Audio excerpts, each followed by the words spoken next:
show. Purrfect podcast, big cat in control. Talking professional wrestling from head to toe. News stories, independent wrestling. Let's go. Breaking down the matches, analyzing the fights. Big cat's got the scoop, shining the spotlight. From the big leagues to the underdog fight. Purrfect's got you covered day and night. With the roar of the crowd, we dive deep inside, uncovering the secrets we can't hide. Body slams and suplexes, we abide. Purrfect's where the wrestling truth resides.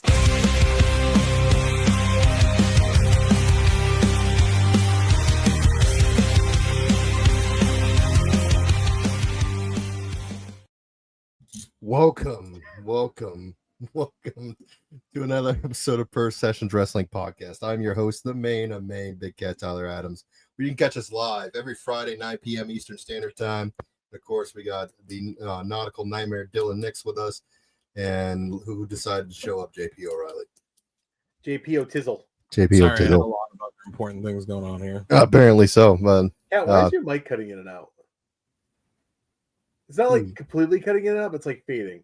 me? Or It's him? like his wrestling. It sucks. I don't know. All right. Oh, children, behave. I know. Yeah, we got a very important guest coming on to talk. Yeah, we do. talked a little bit before the show. That's why we're a little late. I didn't get time to kick y'all in the dingleberries tonight. Yeah.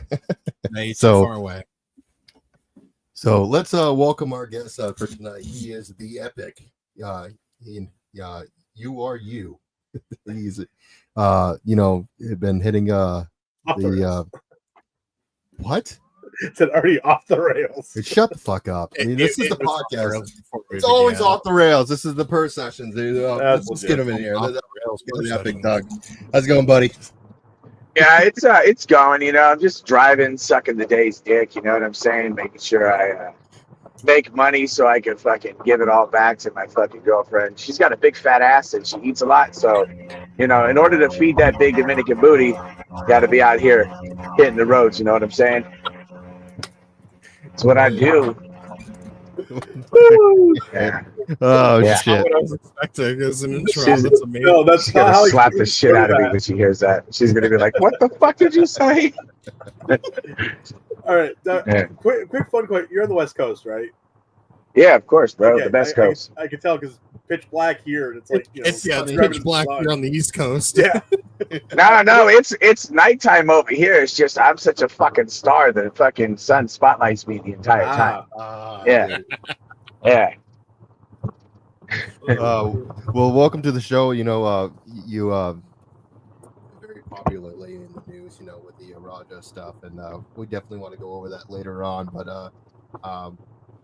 finding some things about you, like looking it up, see that you do a lot of weightlifting, and we were just talking about it before with you scaling up. You did the podcast with them, but you also have another channel with them where you catch predators and Yes. shit like that. So we want to talk about that as well. And of course, we'll get to the Raja stuff last. But do you want to just explain to what got you into wrestling? It's a long story. Do you want the true story or the fun story? Whatever story you feel like telling. I like the fun story. The fun story. So one day, right, my girlfriend was changing and she had a thong on, right? But she gained a little bit of weight and I looked over and the lights were kind of dim. And I got a flashback from when Rikishi was doing a stink face at the kid. I was like, Rikishi, is that you? And I was like, I think I need to become a wrestler. And then I became a wrestler. It's really, yeah, What? it's That's all you need to know. That's all you need to know. I fuck with my girlfriend so bad. I say that to her every now and again. She's like, I'm gonna fuck you up. No, I became a wrestler because my best friend always wanted to be in a tag team with me called the Smash Bros. And back when I was a power lifter, there's videos of us dancing to Hulk Hogan Real American, and I'm squatting 500 pounds on a pause and doing a beer bong at the bottom of the squat and then coming up. Yeah. I've done it multiple times. I used to do beer bong squats every year for my birthday. I'm sitting here curling a 12-ouncer, and you're like, "Yeah, I squat 500. It's fine, doing beer." Yeah, Nah, I'm a 700+ pound squatter in my heyday. Yeah, I still deadlift over 700 pounds. I still bench close to 400. My squat, I just did 650 not too long ago. God, I Smoked it. was all proud of myself for doing 320 on a hack squat. Well, that's a hack squat, sir. That doesn't count because it doesn't, like, there's no danger in that. You know, you get to put the safeties in. The machine can only go so low. It doesn't. There's no like opportunity for you to die. You know what I'm saying? That's legit. You're like, I want you to think about this. Like, when how do you feel now? Yeah. Well, let me break this down for you. I When you're felt good for like squatting, 5 seconds. no, you shouldn't have. That was a mistake going into this. Yeah, okay? it's most of my the life. thing So, is, yeah. yeah, well, I, you know, we've all been there. You know, I was my dad's most expensive mistake. He's told me, so we're all here. Welcome to the family. So let me just break down squatting for you, okay? Squatting doesn't count on a hack squat. You need to have a bar on your back and heavy weight because squatting is like eating ass, all right? You need to make sure that like you go all the way down and get all the way involved in it and you almost die every time. That's the only proper way to do it. Holy shit. Yeah, I was told I needed to be more professional because AEW and WWE were looking at me and stuff like that. And then I watched Triple H drop a bunch of F-bombs on Netflix, and I'm like, I'm not going to let you steal my thunder, buddy. I was funny before I was a wrestler. Did you watch the Kill Tony episode that he did? No. Oh my god, he did Kill Tony this past Monday, and I love him. Triple H drop it. Literally every time he made a joke, it was actually Triple H dropping F-bombs the entire 2 hours. Oh, Jesus. Yeah, it's probably raunchy, too. Like, I'm so proud of him. He was a dirty bastard. Well, Yeah, I mean, you're supposed to be. Welcome to humanity. Nobody's supposed to be trimmed and proper in a fucking suit all day. Like, life's a tragedy. You know, the real reason I got into wrestling is my buddy ended up dying. That's why he's tattooed across my whole face right here. He died at the age of 27. He left behind a 2-month-old and a 7-year-old. wow. Yeah, we power lifted together. I was like technically a professional level international elite, and he was my whole like reason I got into lifting, or at least competitive lifting, because he would talk so much shit, and then I'd back it up, and we always joked around and had so much fun together. We used to do this shit where we'd wear fanny packs and take off all of our clothes and like roll our underwear up so it looked like we had nothing but fanny packs on. And then we would run around the Fit Expo and try to find each other. We'd start on opposite ends and go, Dad! And then it was like Marco Polo. And then we'd find each other. We'd jump into each other's arms. It was very homoerotic, but it was so much fun. And yeah. I want to get you and we call him Wrestling Dad. His name is Ben. Oh, my God. You two in a room. My God. And just watch the magic happen. So I tell you that I like to walk around naked, and now you're trying to get me in a room with a guy named Dad? Yeah, exactly. Yeah, I mean, that is true. Dude, we caught a pirate in the last one. What? Is that the one Yeah, that was posted 4 weeks Pirate or ago? just a cosplaying Yeah. pirate? No, he had one leg, so he's a fucking pirate. It is International Talk Like a Pirate Day, so that's just fantastic, actually. But yeah, no, he had a fucking peg leg, and he fucking showed up with a fucking dick extender and like a gold vibrator and like some lidocaine lube and like a jar of Nutella and some other shit. And then I knew that he requested a Nutella, so I DoorDashed a giant jar of Nutella. So I asked him when we were interviewing, "Where's your Nutella at, huh? Where's it at?" And then he found it. I said, "Mine's bigger," and I pulled out my jar of Nutella. I have no questions about almost any of that until the jar of Nutella. I'm just kind of like, wait. He wanted to get. He wasn't in shape, you know. He was a guy who didn't like to diet, do any of that Most stuff. So predators aren't. So you know, he needed the calories, and I even told him too. I got mad at him because I said that little jar of Nutella that you brought has 5,400 calories in it. You're trying to give this decoy diabetes? What the fuck is wrong with you? You know. Let alone you're trying to be a raper. You know what I mean? Like you're trying to do rape to people and stuff, and now you're trying to get them fat too, and spike their cholesterol and give them diabetes. Like, what kind of monster are you? I think I found the video. I'm trying to find the. Oh, Cat's over here watching videos. Oh, my God. I see it on the table. I'm trying to find where you talk about it. Oh, God. They might have edited it. So They might have I- edited it. Yeah, it wouldn't surprise me. So So what, what got you guys into like doing this shit? Like, you know, what, just one day you guys thought it'd be a good idea to go and catch these fuckers and record it. And No, put it on I've always I've always had a thing for finding people that try to fuck kids and attacking them. Even when I was wrestling, I didn't like the way certain adults would talk to the, like teenage girl that we had as a champion when I was at Knox, right? And I would start to key in on their behaviors. And if I didn't like anything, if I saw flirting, if I saw something I didn't like, if I saw them trying to hand her a weed pen, I would be up their ass, and there was no winning that argument once I started it. Yeah. No, I'm off. I got little girls in the family, and they mean the world to me. Like I think of them when I see these kids. So then I'm like, okay, like if I wouldn't want it done to the people that I love more than anything in the world, that means nobody's doing it ever if I ever find out about it. So like that's kind of my take on that. Like I love my community. I want to make it better. And then I got started because my buddy Ian, who's a professional boxer, Ian Morgan, he's also a drunk pirate. Have you guys watched? Did you see my Instagram? Just recently. Have you guys seen the pinned reel that I have up there where I slinging the beer cans around with the guy in the ring? Here, I'm trying to find it. I'm pulling up right now. Hang on. How fucking dare you? You invite me on a show and you guys don't fucking like spam watch my shit and like What? no. Hold on. No. You're gonna have me on the show. You guys should have been rubbing your nipples and watching my videos at the same time, bro. Like fuck that. Video, Let me right? hey, hold on a second. Who's your guys' favorite fucking wrestler? Oh shit. God, we're putting of all time or like right now? Yeah, just say it. Who's your favorite wrestler? Of all time, Sting. It doesn't matter if Sting's your favorite fucking wrestler because I'm your favorite fucking wrestler now. That's the fucking point I'm making. No one gives a fuck who the fuck your favorite wrestler was. Right now and forever on, the Epic is your favorite fucking wrestler. You're fucking welcome. Fucking damn it. I'm getting promo. Fucking amateurs. If you want to watch, I would have watched Sting. Like, what the fuck? Like, you're a part of an insect that stings somebody? Like, what is a sting? Like, the fucking syphilis you get when you fucking have sex with somebody you shouldn't have? That stings, apparently. So I've heard. Yeah, gonorrhea. Like, what is a sting, okay? I'm your favorite fucking wrestler. Cody Rhodes? I don't give a fuck what road he came from or where he traveled. American Nightmare.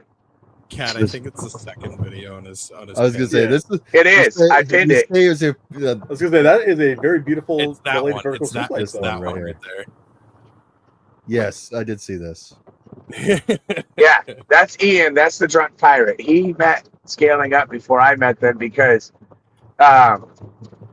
Tanner from Scaling Up was gonna try to box a guy named Big SC Boy who's in the strength world, and Ian trained Tanner in boxing, or they sparred together, and Tanner found out that Ian is fat, round, and fast, and will knock the snot out of your face. He gets like a fucking tank, and he moves like a fucking gazelle. I hate him. Bro, no, he's so fucking annoying because he shows up, and he's got these like buff, muscled legs and his beer belly, and he's sitting there with his hairy stomach and his fucking bald, stupid fucking head. And he's stronger than any person I've ever met, pound for pound. I trained him how to deadlift. In his fourth ever deadlift, he deadlifted 650 pounds. Jesus. He squats like 500 for reps, and he doesn't squat ever. Okay, and then he's faster than anybody. He beat my buddy Casey in a sprint. Like, and Casey's a professional athlete. So, like, I hate him. He does, like, he'll do, like, the back rolls where he pops up. He does everything perfect. He's just so annoying. He's so gifted athletically. So I ruin it. Yeah, I have to talk shit about him everywhere. Oh no, that's legit. We've got friends like that too, where you look at them, and you're just like, I'm just no, and they just do shit. And you're just like, how? Yeah. This guy looks like fucking Dan Aykroyd, and he's over here just sleeping people in boxing matches. Like, like, it's fucking stupid. And then everyone says, "Oh, is that your brother?" Like, first of all, I'm in shape. Don't you ever say that I'm his fucking brother. It's funny. So, like, my family came from Warsaw, Poland. So, and he's Jewish on his mom's side. They're practicing. You know what I mean? And I've always been trying to find out where my family comes from. And then you look at the lineage, and I might have the Jewishness in my ancestry. So we always joke about how we're the same. We look the same too. Same noses, same features. It's beautiful. So do you do any boxing matches at all, or you just see it? Fuck no, I hate boxing. Here's something you guys might not know about me. I actually tried to get to a shul or the synagogue, and I want to fully start practicing Judaism. That's cool. Oh, there you go. Yeah, it's because their religion. It's kind of like there is a God, there isn't a God. There's just rules. Like I'm very curious. I like the principles that they have. So I'm like, you know what? It'll work out. Let's see where we're at. And then Ian's Jewish. All my friends are Jewish. So I don't know how that worked out. One of those weird little quirks of life where you're just kind of like, well, this just happened. Yeah, and then there's a whole calling. My family literally immigrated here during World War II from Warsaw, Poland. So, Wow. we were on the wrong side of that war. Yeah. Yeah. Yikes. But yeah, no, if you guys want to talk about how I got into wrestling, though, it was all Abe-related instances.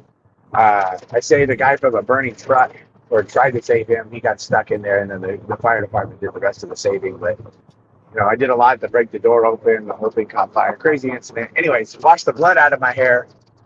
And then I told my girlfriend, I'm either going to die, God's going to take me home, or I'm going to get replatformed because I was canceled off the interwebs because people are so sensitive to things. And then, sure enough, somebody comes up because Rikishi's my uncle, and that guy lied to me because he's not his uncle. And then I said, I'm going to get replatformed and I'll be a wrestler. So that's the rest of the story. Oh. Wow. Did he even look Samoan to be believable? No. He's actually the guy in the cowboy hat in the Raja incident that lies about everything. He lied on JBL. Oh, the guy who tried to turn it around and say that he wasn't involved in anything. Yeah, he's a fucking chronic liar. So we've But heard. I don't want to bring his name up or give him any more. Free press. Yeah, but Louis, I just say, Louis, we sat and watched I edited the whole kick stream from what incident to incident, and you can literally watch what he says on camera on the kick stream. It's like, oh yeah, this guy's a piece of shit. Yeah. So, Oh yeah, it's so good. It's like you're willing to openly lie, and then JBL is like, oh, I believe him. I think he did a good job clearing his name, and he's just trying to save his face a little bit, but that wasn't a good look. No. did you watch the video? That's not a good look, you think? Yeah. Jesus. I was in the chat too talking shit. That was the best part. Dude, I'm the king of fucking petty. Yeah. I'm a fucking petty dude. If you fuck with me or, you've done wrong in the world and you've hurt people and I find out about it and I can do something about it, I will be up your ass and I will find ways to fuck with you. Yeah. I just hate bullies. I hate shitty people. So, yeah, speaking of all that event too, were you trained in Nox Pro or were you just working with them? No, I was trained by them. Rikishi's the best coach anyone could ever have, but he's not. If he would have been there, that incident would have never happened. No. Oh, yeah, absolutely. Yeah, we've all said that. He, with everything that happened, he must be it must be devastating to him because he, they took away the WWE ID contract from him, and which is embarrassing, fucking all kinds of stuff. I want to go back and train with him from time to time, but I do have an issue with some of the people that are there, and some of the people that said they quit. Well, there's a whole thing. People quit because they said they didn't know about a certain incident or thing that happened, so they were trying to feign ignorant. But I didn't know, and then they put a whole grandstand on the internet. I'm quitting. I can't believe this went on under my nose. I should have known better.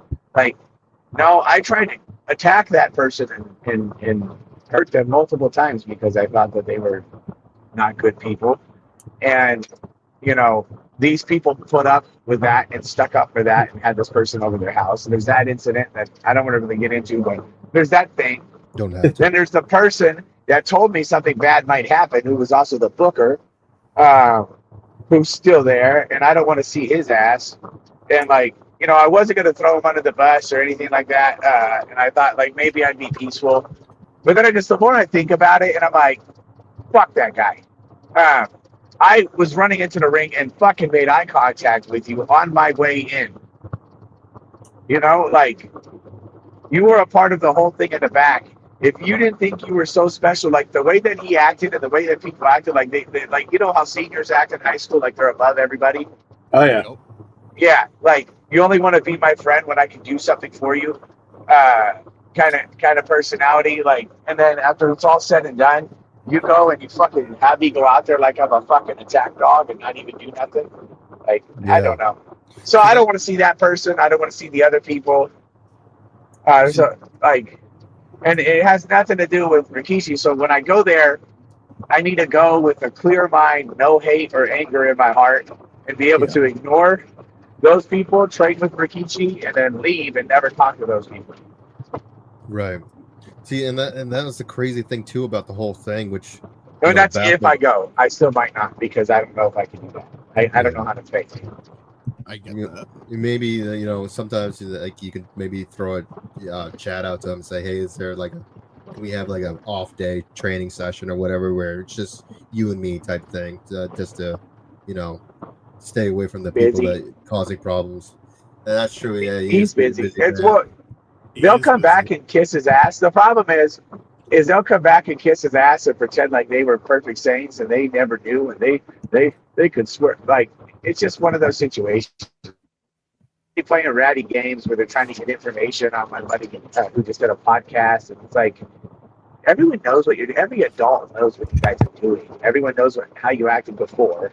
You know, you guys want to sit there and play this little power trip game where you guys all think that by somehow positioning yourself over people, it makes you more valuable. But it's like you're so self-serving, you're able to like knock down everybody else that has talent. Like for me, I was always the number one ticket seller. But then I also I went as far as to even buy a new pickup truck that had a ladder rack or a full rack on it so I could help move stuff for all of our shows and do stuff for the shows. Right? And I work 5 to 5, and some nights I would leave the domain after training and helping build the place with my bare hands and buying tools and building the floor and all this other shit that I was doing for them. And I would leave there like 1 a.m. And, you know, just so these people would complain and bitch and cry over me doing too much. And like, I think that somehow I'm going to get favored because I'm doing it because they're all trying to get favored.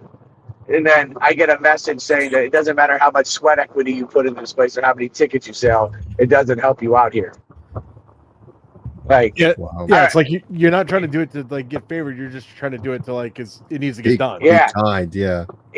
And I'm like, all right, well, fuck it then. Like, you know, and who else would have done it if you didn't do it? Yeah, exactly. None of them. A lot of these fucking people don't work. Yeah, exactly. And the thing is too, it's like, you know, I go and I do these shows and I get told, hey, we got a Brock Lesnar problem when it comes to booking you.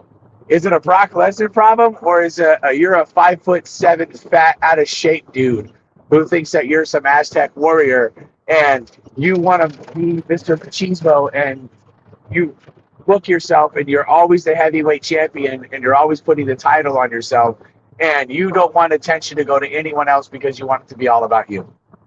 Well, I'm glad. I think that's the case. I woke up feeling violent today, so if you guys ask questions, I'm bringing the fucking heat. I don't give a okay. 3 kids right just went. Like I'm tired. I'm fed up with shit. I'm glad to see I'm it's just not fed in up. Maine, You know what I mean? not Like in Maine that shit happens. Trust me, that happens around here a little bit too. So like, all 3 of us just went, huh? No, we know exactly what you're talking about. Yeah. Not naming names or nothing, but just kind of like, hey, okay, yeah, we get that. that's how I got canceled. I got canceled because somebody took a screenshot of me with feathers in my hair on Thanksgiving. When my girlfriend's grandma put them in my hair, they're all from Ecuador and the Dominican. And we had Muslims and everybody over. Like I was the only white, only English-speaking person there.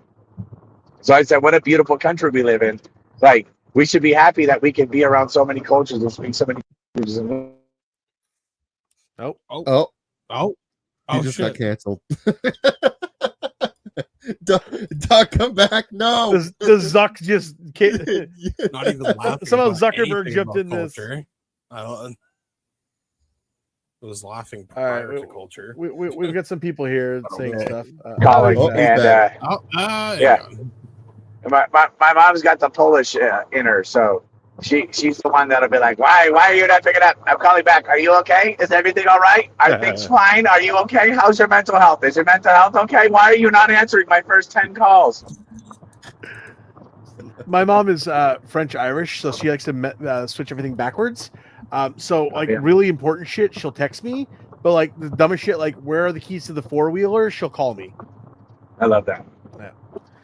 I'm at work, she calls me. I'm like panicking because I'm like, oh, is my dad okay? What's going on? No, she's asking where the keys to the 4-wheeler are, which Dad had in his pocket the entire time. You better fucking know, goddammit.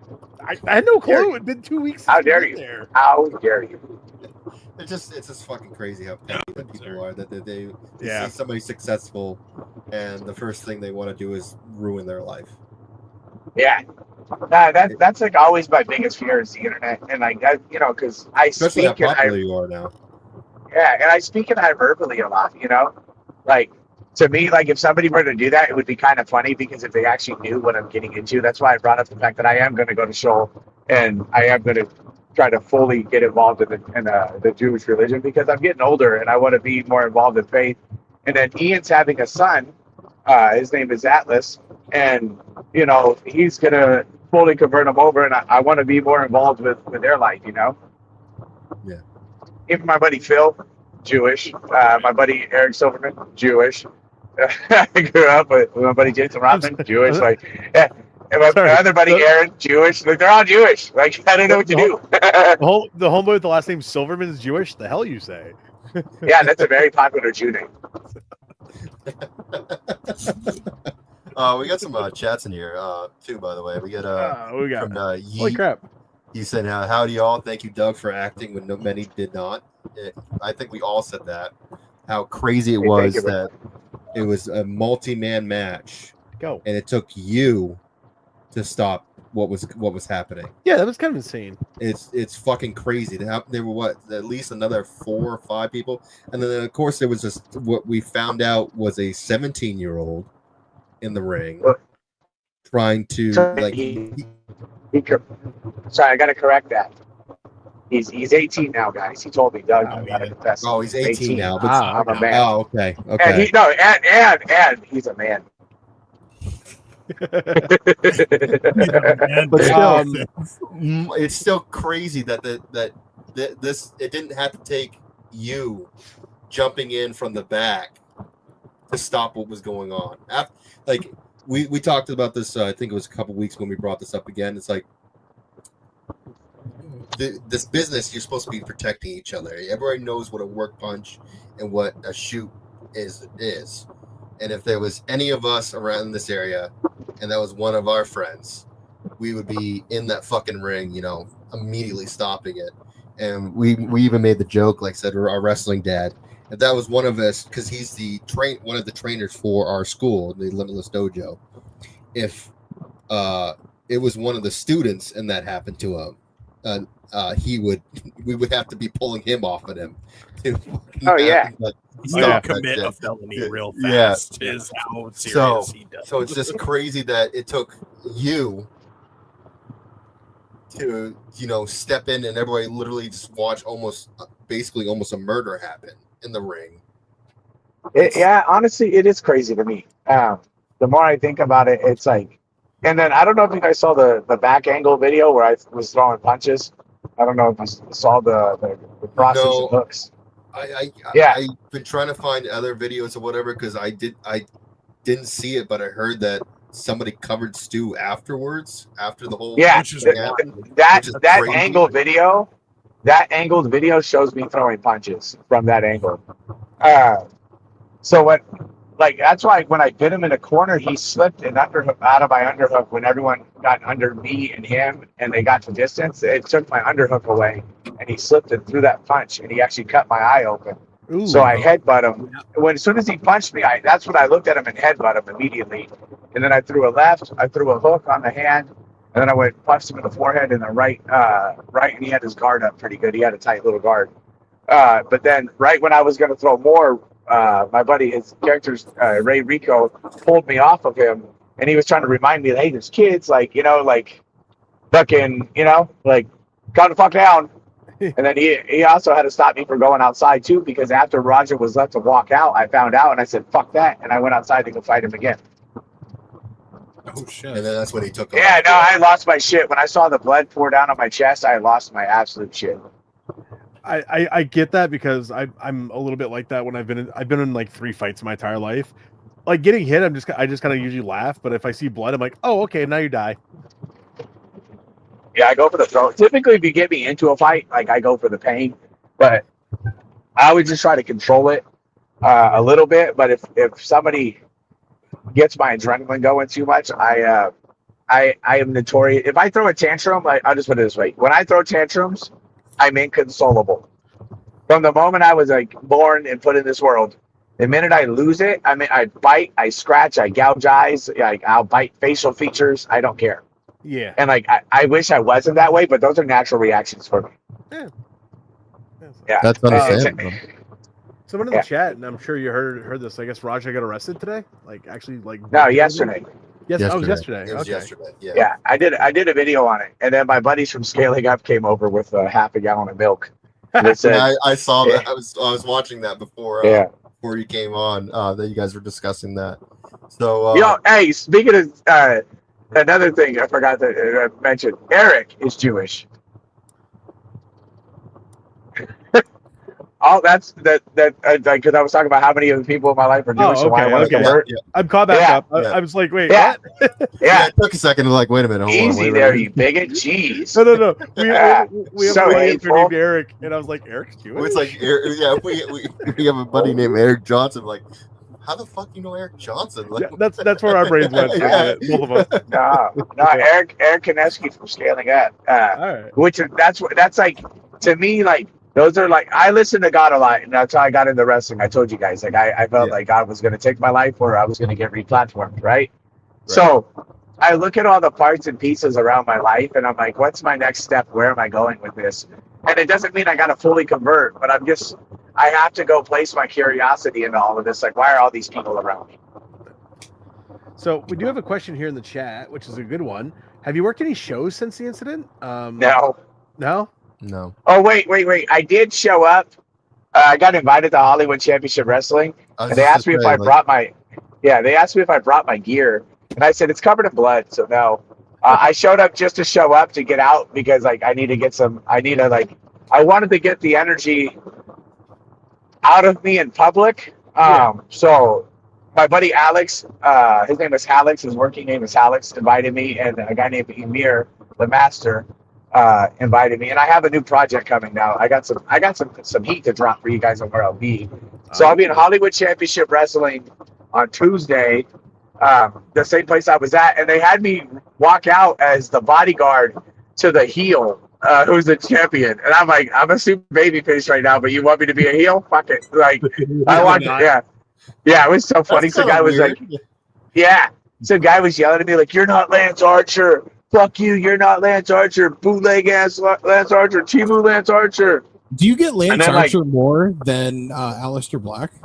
When I have my hair red, I get Lance Archer. When I have my regular hair, I get Aleister Black. I can see it. It never fucking stops. But I told that guy, he's like, oh, you're not this, you're not that. And I was like, I'm still your fucking daddy, you fat prick. And the fucking audience is like, oh, shit. Like, I was like, you want me to be a heel? Let's fucking go. Who wants this shit? Yeah. Oh, Yeah. Some guy with, like, fucking, our match is going on. I think I told somebody, like, I was like, focus on your ugly wife and quit looking over here. I don't give a shit, bro. I go for the throat.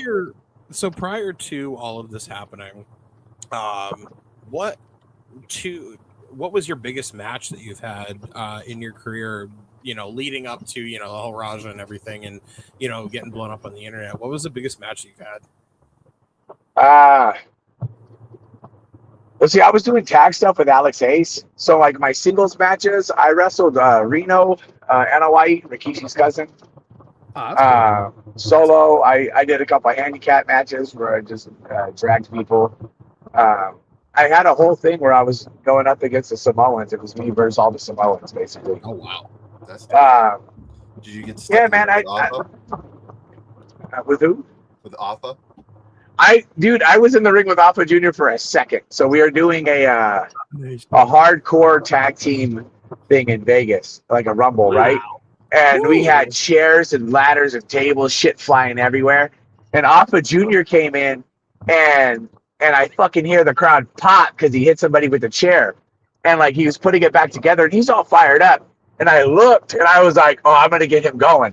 So I ran at him and said, "Swing that shit, pussy!" And he fucking just, bam! And he broke the chair off my head, and I bumped onto the concrete for him, and he's trying not to laugh because I'm cracking up. I had to roll into the curtain, and I was like, "Loser!" Fucking just, I had so much fun. Like, and then Hoka from Reality of Wrestling and Ati were a team, and I absolutely love Ati. Like, that guy is one of my most favorite fucking people I've ever had the pleasure of sharing a ring with. I told him, like, "Hey, dude, like, I want to rest because we're going to be in here for a while. So if you're by the steel barricades, I need you to do me a favor. Stay there for a second, but when you see me, get the fuck out of the way because I'm going to spear it." And he goes, "What?" And I'm like, yeah, I'm going to fucking eat that shit, and I'm going to try to break the barricade. And he goes, "Don't do that. It's crazy." I'm like, "I'm going to do it." And I said, "If you get a kendo stick too, break it off my head." So I saw him, and I speared the barricade, and I hit that shit. I was like, "Oh, that was way stiffer than I thought." And I'm just laying there like, that was a mistake. Oh, my God. That sucks so bad. And then he grabs the kendo stick, and I'm like, "Oh, damn it." And we kind of like talked a little bit about this. Yeah.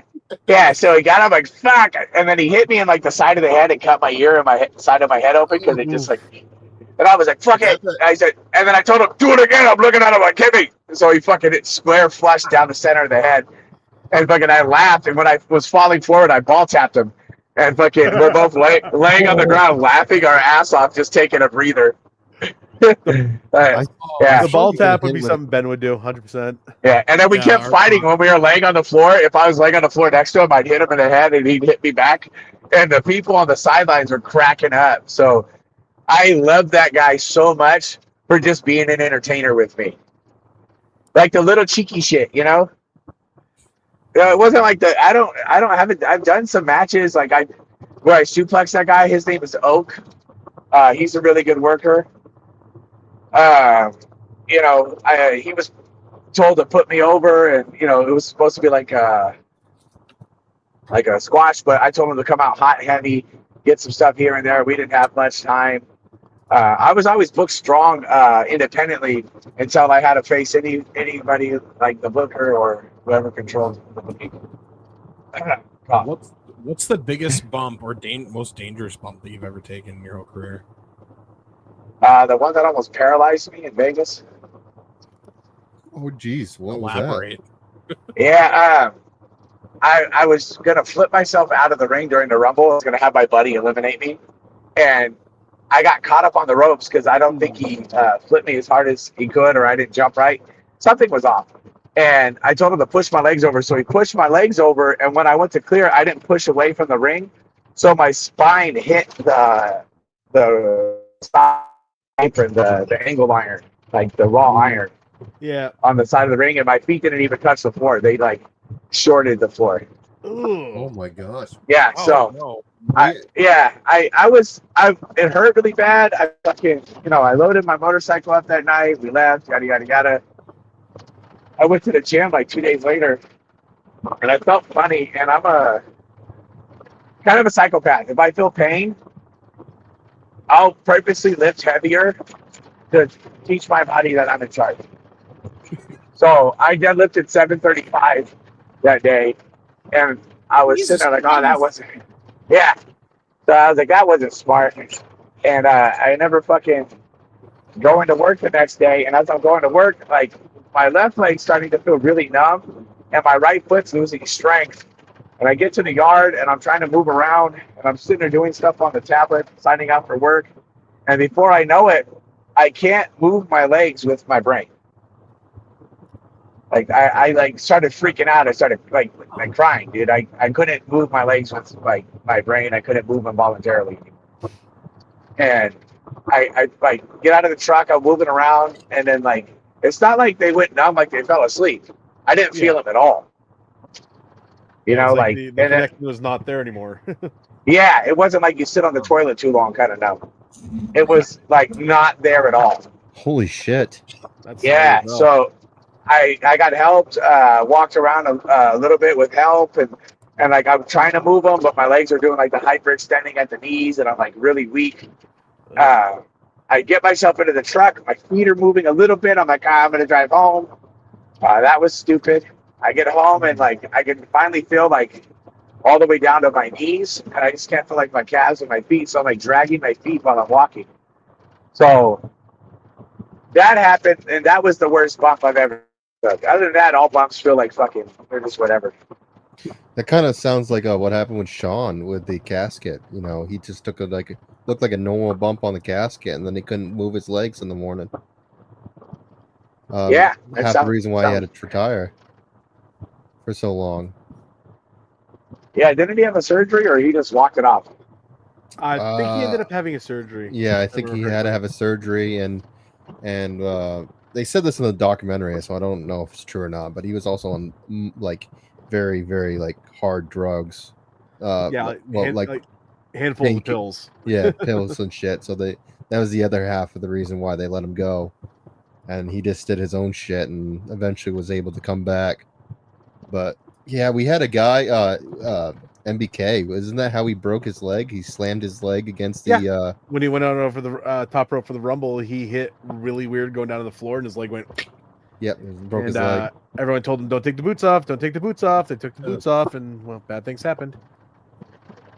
Yeah, well, you know, yeah. So that was the worst one. Other than that, I like Alex Ace and I, like we do dumb shit. You know, like we have fun, like very safe stuff. But I'm a very controlled type of style. I like to brawl with people. I have my own thing where I set up a comeback with. It's called Potato City. Oh, when you and the other guy just throwing punches at each other. Yeah. Ian and I started it, but it's such a crowd reaction. Other wrestlers have asked me, like, "Hey, bro, like, can I do Potato City with you?"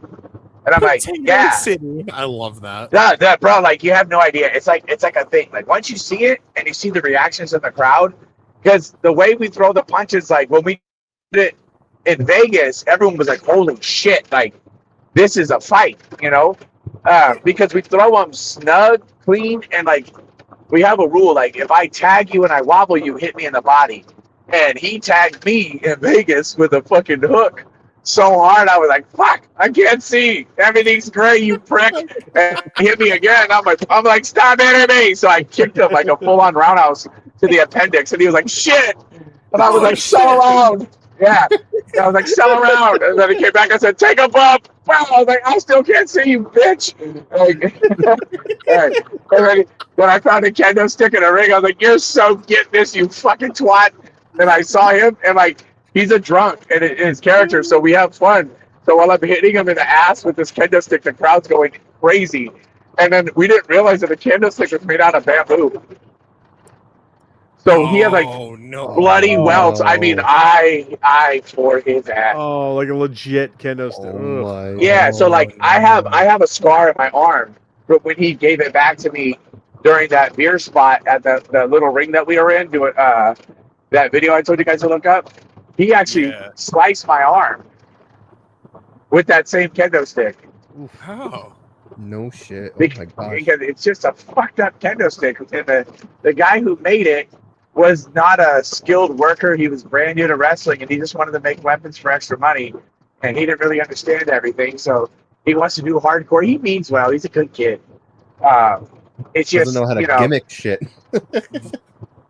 No. He fucked us in broad daylight on that one. Just like when no, I went through lipstick, no fucking, no nothing, no lube, just fucked in broad daylight in front of everybody. Just like here's a kendo stick made of bamboo. So just like when we went through the bar door, he started cutting a few of them, And he's like, the rest is fine. And oh my god, that fucking sucked. That sucked so bad going through that. Bro, I hate going through doors. I jumped through a door in Vegas to eliminate myself in the Rumble. Like I said, there's certain people that need to be the center of attention. But I don't mind working with people like that because it just makes me more creative. I'm not gonna let you punch me and pin me. I'm gonna fuck myself with so much grandiosity that it's gonna be great. So I fucking fully jumped into a fucking door, but when I ate it, I'm 260 pounds most of the year. So when I went through the door, I shot through it and hit my neck on the turnbuckle, my ass on the ground. I'm like, oh, that was a mistake. Yeah. Dude, the worst is hitting your butthole on the canvas. I don't know if you guys have done that. I've done that, yes. That's the why I stopped doing starfish bulldogs. kiss. Yeah. I stopped doing bulldogs for that reason. Yeah, bro, it puckers your stuff so bad. It's like, oh my god, I think I prolapsed. I thought I tore my asshole.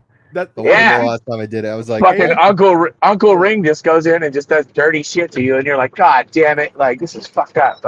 I'll end up doing this one or two things. ring. I'll either land on my hip really badly, then all of a sudden I can't walk for a day, or right in my asshole. One of the two. Are you all right in there? If you're choking, just tell me to take it out, bud. Yeah, it's dying right now. Prolapse Davis joke got him. Doug, can you come on once a week As for someone us? that This is fun.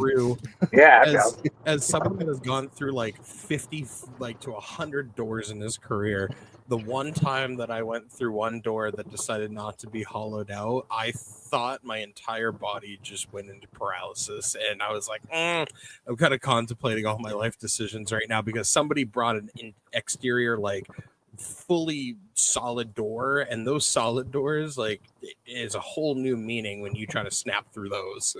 Yeah, an exterior door is different than an inside door. They should general construction. They should know that. We had somebody throw a piece of a door at me. So I had a match where the guy in the match blew his knee out, and he's a friend of mine, but he's a fucking dick for what he did. So he blew his knee out. He threw a tantrum. His life wasn't going his way. All the things in his life were falling apart. So he decided he was going to have a moment in a ring with a chair with me, which is how I was going to get. We were going to have a schmodge. But he hit me in the back of the head with a chair and laced my head wide open. I came in. It was pre-cut. It was already pre-cut back there, right? Yeah, I don't. Because no, not pre-cum. You know what I mean? Not what's in your mouth. But so I had a pre-cut on the back of my head.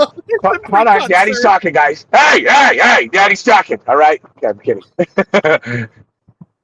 I'm fucked up. I'm sorry. Oh my god, my trauma from childhood. You just activated my trauma. That's your trauma? I call that breakfast. Anyways, so I had to get straight A's somehow, or Daddy was going to be mad. I had this fucking cut on the back of my head. It was all fucked up. So then I super glued it before I went into this match. He fucking sliced this cut wide open, and then he's teeing off on me with the chair so many times. And I'm like, when are we going to call this and eliminate it? Because I gave him a razor's edge after he blew his knee out, and he kicked out. So then I gave him another one. I was like, asshole, go home. Your knee's blown out. But he didn't want to. He wanted to get all the way to the smudge. But then he got so butthurt that his knee's blown out. He took liberties on me with the chair. And I turned around in the middle of his last chair shot, and I looked at him. I said, if you hit me with that again, I'm going to kick your good knee out. And fucking, look at me. I was like, the match is over. And we got to the RV, and I told him, I was like, I know you've been having a rough time in life, and I'm going to give you one free pass, and I'm going to let this go after that. But if you ever do this again, if you ever take your anger out on me, if you ever so much as fucking cross me the wrong way, I'll fucking end you. I was like, but we're good. Shake my hand. We're fine now. We'll let this go. We need to tonight we good. Next time, I put myself in his shoes. I understand how we got to that amount of internal not okayness, and I happen to be front and center for all of that. But he's not a bad guy. He's a sweetheart of a human, and he is a sweetheart. I can't say enough good things about him. It was just one bad moment. Jeez, we need to get you to the East Coast ASAP. Yeah, because you would be amazing on our shows up here. As long as people want to have fun, I don't want to go up there and everyone's a bunch of fucking assholes and we're deodorants. all just fun up here. JP.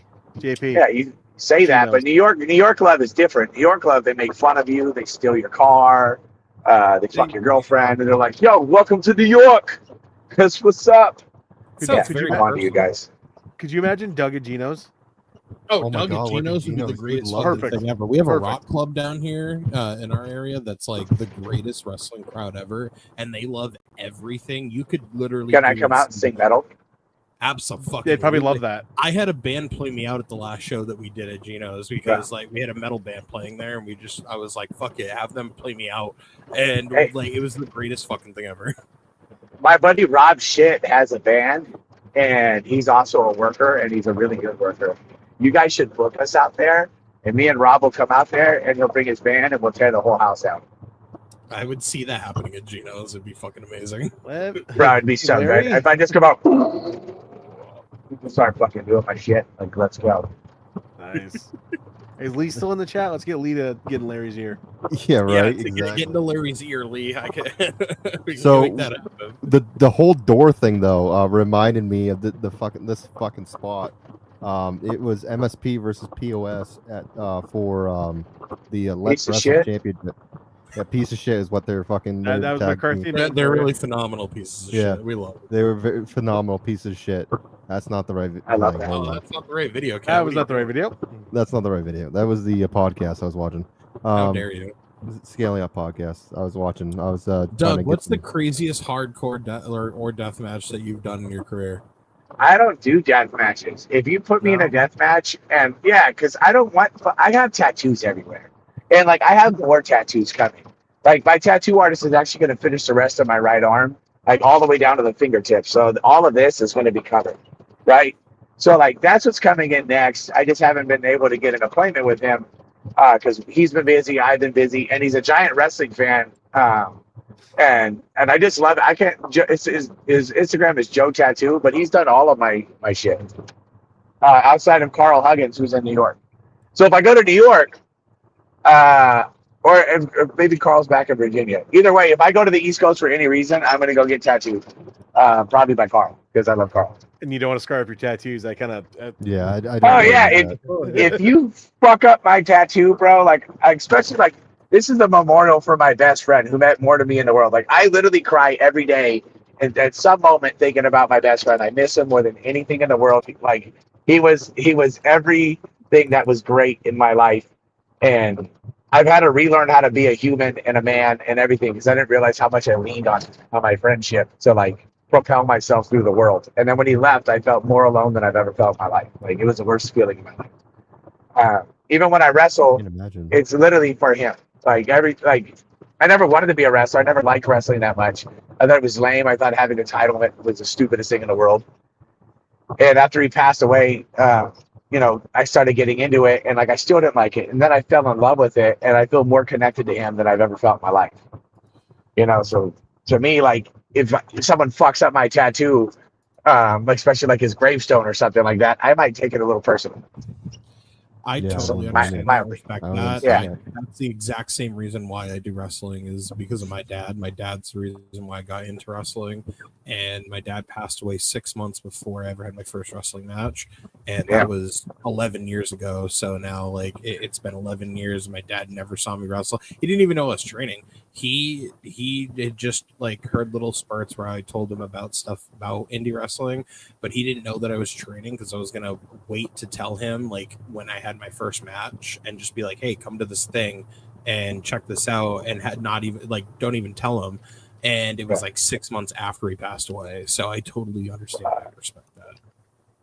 Yeah, it's a lot, dude. And like I work as a truck driver, and like everything now for wrestling and getting over to me, like, the financial side of it, like that would be great. That's a pipe dream of mine. Like everyone's like, what would you do if you got over in wrestling? And I'm like, I'd still be poor. I got to take care of Abe's daughter. Like I got to make sure that she's okay. Like even now, I don't have enough money. We live in California. It's expensive as shit. Like to really help or do anything. She's autistic. And she's developmentally delayed. And I want to be there more for her. I want to be there for my mom as she's getting older. I have all these things going on, like my nephew, like that's what like wrestling to me. It's all of that, So like, It's not this, the cool spots. It's not this. I want to entertain the fans. I want to get people moving. I want them to feel a piece of me when I'm out there. Like, you know, when I'm screaming and I'm yelling and like it's actually coming from my soul. When I'm yelling and I'm in the ring and I'm all fired up and powered up, like that's all my pain in life that's coming out right now. You know, like there's a lot. Yeah. And that's usually the wrestlers that fucking make it is the ones that actually, you know, they want to put on a show. They're not just being fucking marks saying, oh, now I'm a wrestler. I'm going to make everything about myself and shit like that. Nah, So, it's all about the fans. Like, yeah, I have the kids that were at the show too with the Raja incident. A lot of them, or at least a couple of them, are coming to my debut in Hollywood Championship Wrestling. You know, I have so many people that want to go up and support, and do all that stuff, and it's like, imagine thinking that you're so cool and you're so important that people are going to take their time, spend their life, their energy, their fucking air, and give it to you, and you can't reciprocate an ounce for them. Like, nobody's that special. None of us are that special to think that we deserve any of that. Like, anytime that somebody gives us their time, their energy, and like their attention, like that's so valuable. That's more valuable than any fucking dollar. You know, and that means something to me. So, like, I need to give them my all. I need to give them everything. That's like a lot of the reasons why I do free merch when I go to shows.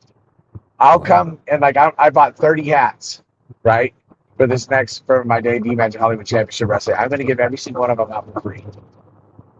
Wow, that's cool.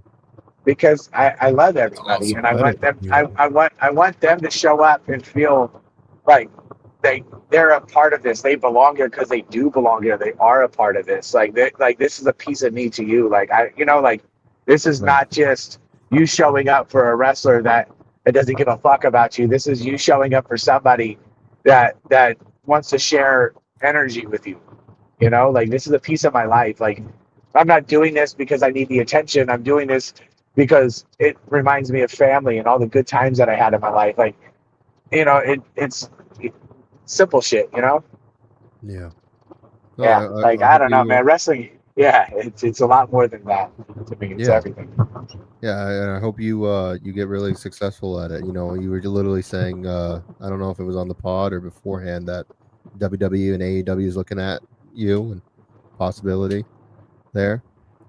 Yeah, well, I got a call from somebody in one of those organizations. Whether they're looking at me for talent or they did, you know, I'd have to be on the radar if they didn't, you know. Right. I've done extra work. I might be. So here's a nugget. I'm not doing anything there tomorrow, but I'm just going to go meet people. I'll be at PCW tomorrow in Hollywood. I'm just going to show up, shake hands with people, you know, get to know some of the people. I have something coming on October the 4th where I will be making an appearance somewhere. Oh, well, yeah. That one's, it's top secret. You know what I mean? It's top secret, but it's like a major league thing. You know, where there's also, you know, because I got this new group coming. Well, I've had a group with me, Sophia, and Alex Ace, Epic and Ace. Top secret, but I'm going to get into it. Huh? I said top secret, but let me talk about it. Yeah. Well, no, that's been a thing. That's not top secret. I already told you, man. I literally dropped the breadcrumbs for what was top secret. If you were listening, you would have heard it. Yeah, I got it. I got what you were saying. Do you want me to repeat it so I can make it obvious? Do you want me to wink? You want me to wink at you now that I'm horny? You want me to show you, big boy? Huh?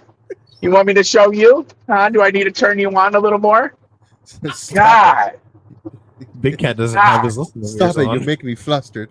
I think JP's about to fall over. I'm gonna make you flustered till you cuss it, big boy. Oh, fuck. That's going on a fucking plaque. Entire I'm gonna make sticker. I'm not fucking stopping until I get a pop out of you, motherfucker. I don't care how many fingers it takes. So, what is what's the farthest you've traveled in your career as far as, like, you know, location? I know you're on the West Coast, so you're in California, but like, see, I was spoiled. I didn't have to do shit. I went to Berkeley and I went to fucking Knox because we had so many shows popping off. And then they weren't allowing me. So the motherfuckers, like, all my footage and like all the pictures of me, you know why there's not a lot of it? I was wondering It's that. all, Why it's all super fucking suppressed. Every time I've done something, it just gets pushed right down. Wild. Like if people came to take pictures of the show or do this or do that, like I had a photographer come and show me pictures that he took with me of me like a year ago. We have that And I'm problem like, here. Yeah, where- we have where that the problem here. We have a where big the problem. fuck were that? Yeah. Yeah, one You of the know, big things we have here is people like, oh yeah, we filmed the show. Cool, where's the footage? Oh, we'll get it out eventually. Okay. Oh We no, don't it see wasn't that. They gave the footage over to people, and those people said "fuck you" to me. Oh, well, fuck Really? Yeah. I'm telling you, bro. Like, what? I'm a heat magnet, or I was in that organization because I had free will and I worked hard, and I'm one of those people that'll just make things happen.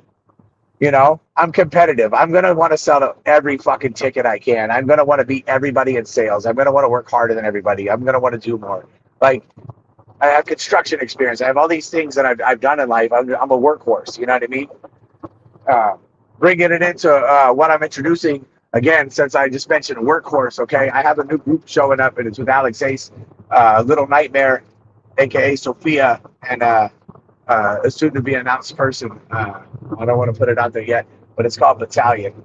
I'm the Battalion Stallion, baby. I'm the workhorse of the group. I'm the greatest thing that's ever happened to that group. Without me, there really ain't shit. So, anyways, back to my topic. Yeah, no, I just I lost myself. So sorry, I got a promo and now I'm lost. Help! It's all good. Help! You were talking. What was I talking about? You were talking about the where you since you're putting in all this work, you know, there's a jealousy. It seems like Oh yeah. And Yeah. and, Yeah. Sorry. no, that's. I was Keep trying going. to Tell help me you. more. Tell me more about what I was saying. He said, I'm yeah, a like you never. got it, and then it went away. You were putting all this work in, and you know, you having this footage and shit like that, but they, you know, refusing to give it to you. Oh yeah. Told I can't work anywhere else. Meanwhile, if you were related or not even related, if you were adjacent, you could work anywhere you want for money and get footage and work with people. I wasn't allowed to go anywhere because we don't want you to get married. We're trying to protect you. Meanwhile, I get jumped by an entire fucking family when I sold the most tickets and I did all the shit. And you guys are standing like baby faces in the ring afterwards, but I'm the baby face. Jeez. Like, yeah, it's kind of like, okay, you didn't do that for you. You sure you didn't do this for you? Are you? Because you guys are always putting yourselves over, even though like I'm the one who sells all the tickets and does all the work. Like, you guys are always the one that has to have the glory of the day at every show. And it became so bad that people that came to see me would just say, why do I want to keep showing up to your matches when I know that the people who are booking the matches or doing this are all like, it was always the same outcome. Wow. Yeah. And then you add in like the hidden terrible. pictures and all the other shit. And, you know, Yeah. That's and you'll never hear a peep out of those people, you know, because if they ever came online like, Doug's, what he's saying is not true. I have an army of people that witnessed it, that were there and a part of the organization that would just come out and be like, no, all of it's true, and here's more information. It's like, here's the receipt. Oh no, So, dude, yeah, I'm the gatekeeper. Like, I'm the guy holding the floodgates from opening. it just seems like a massive jealousy thing. They see how talented you are, and they want to make sure that, you know, you don't get their spot. Is what it sounds like to me. Yeah, it's been pretty shitty. I'm not gonna lie. My experience, and I know that's common in wrestling, and like, I still got to be a better worker. Like, I still have so much to learn, right? Like, I've never done lucha, so I went to Santino's, and I worked with him. I fucking forgot his name. I wish I could plug him right now. Great fucking trainer, and he was teaching me lucha shit, you know. But he has me rolling around all day like a fucking flea and a lightweight. And like, eventually, I was like, wow, I'm gonna go throw up. I walked outside, threw up, came back in, started doing more drills. It's like, I gotta throw up again. You know, it was real hot out here too. It's like 95 degrees. So I throw up again, go back and train. I'm like, lucha is a lot of rolling and spinning. You know, like this is a lot of stuff here. But I realized like, hey, I need to do more lucha because there's a timing aspect to this that I should pick up. Yeah. You know, like I want to. I don't know. There's so much more that I want to expand into. You know, I like feel I'm a yeah. I was gonna say, I feel that lucha thing. We did a seminar a couple years ago with Lindsay Dorado, and it was he's like, "All right, we're gonna do this, and you're just like, "Okay," and then it's just like jump roll, back roll, jump through. Yeah, it's like, whoa, wow, okay.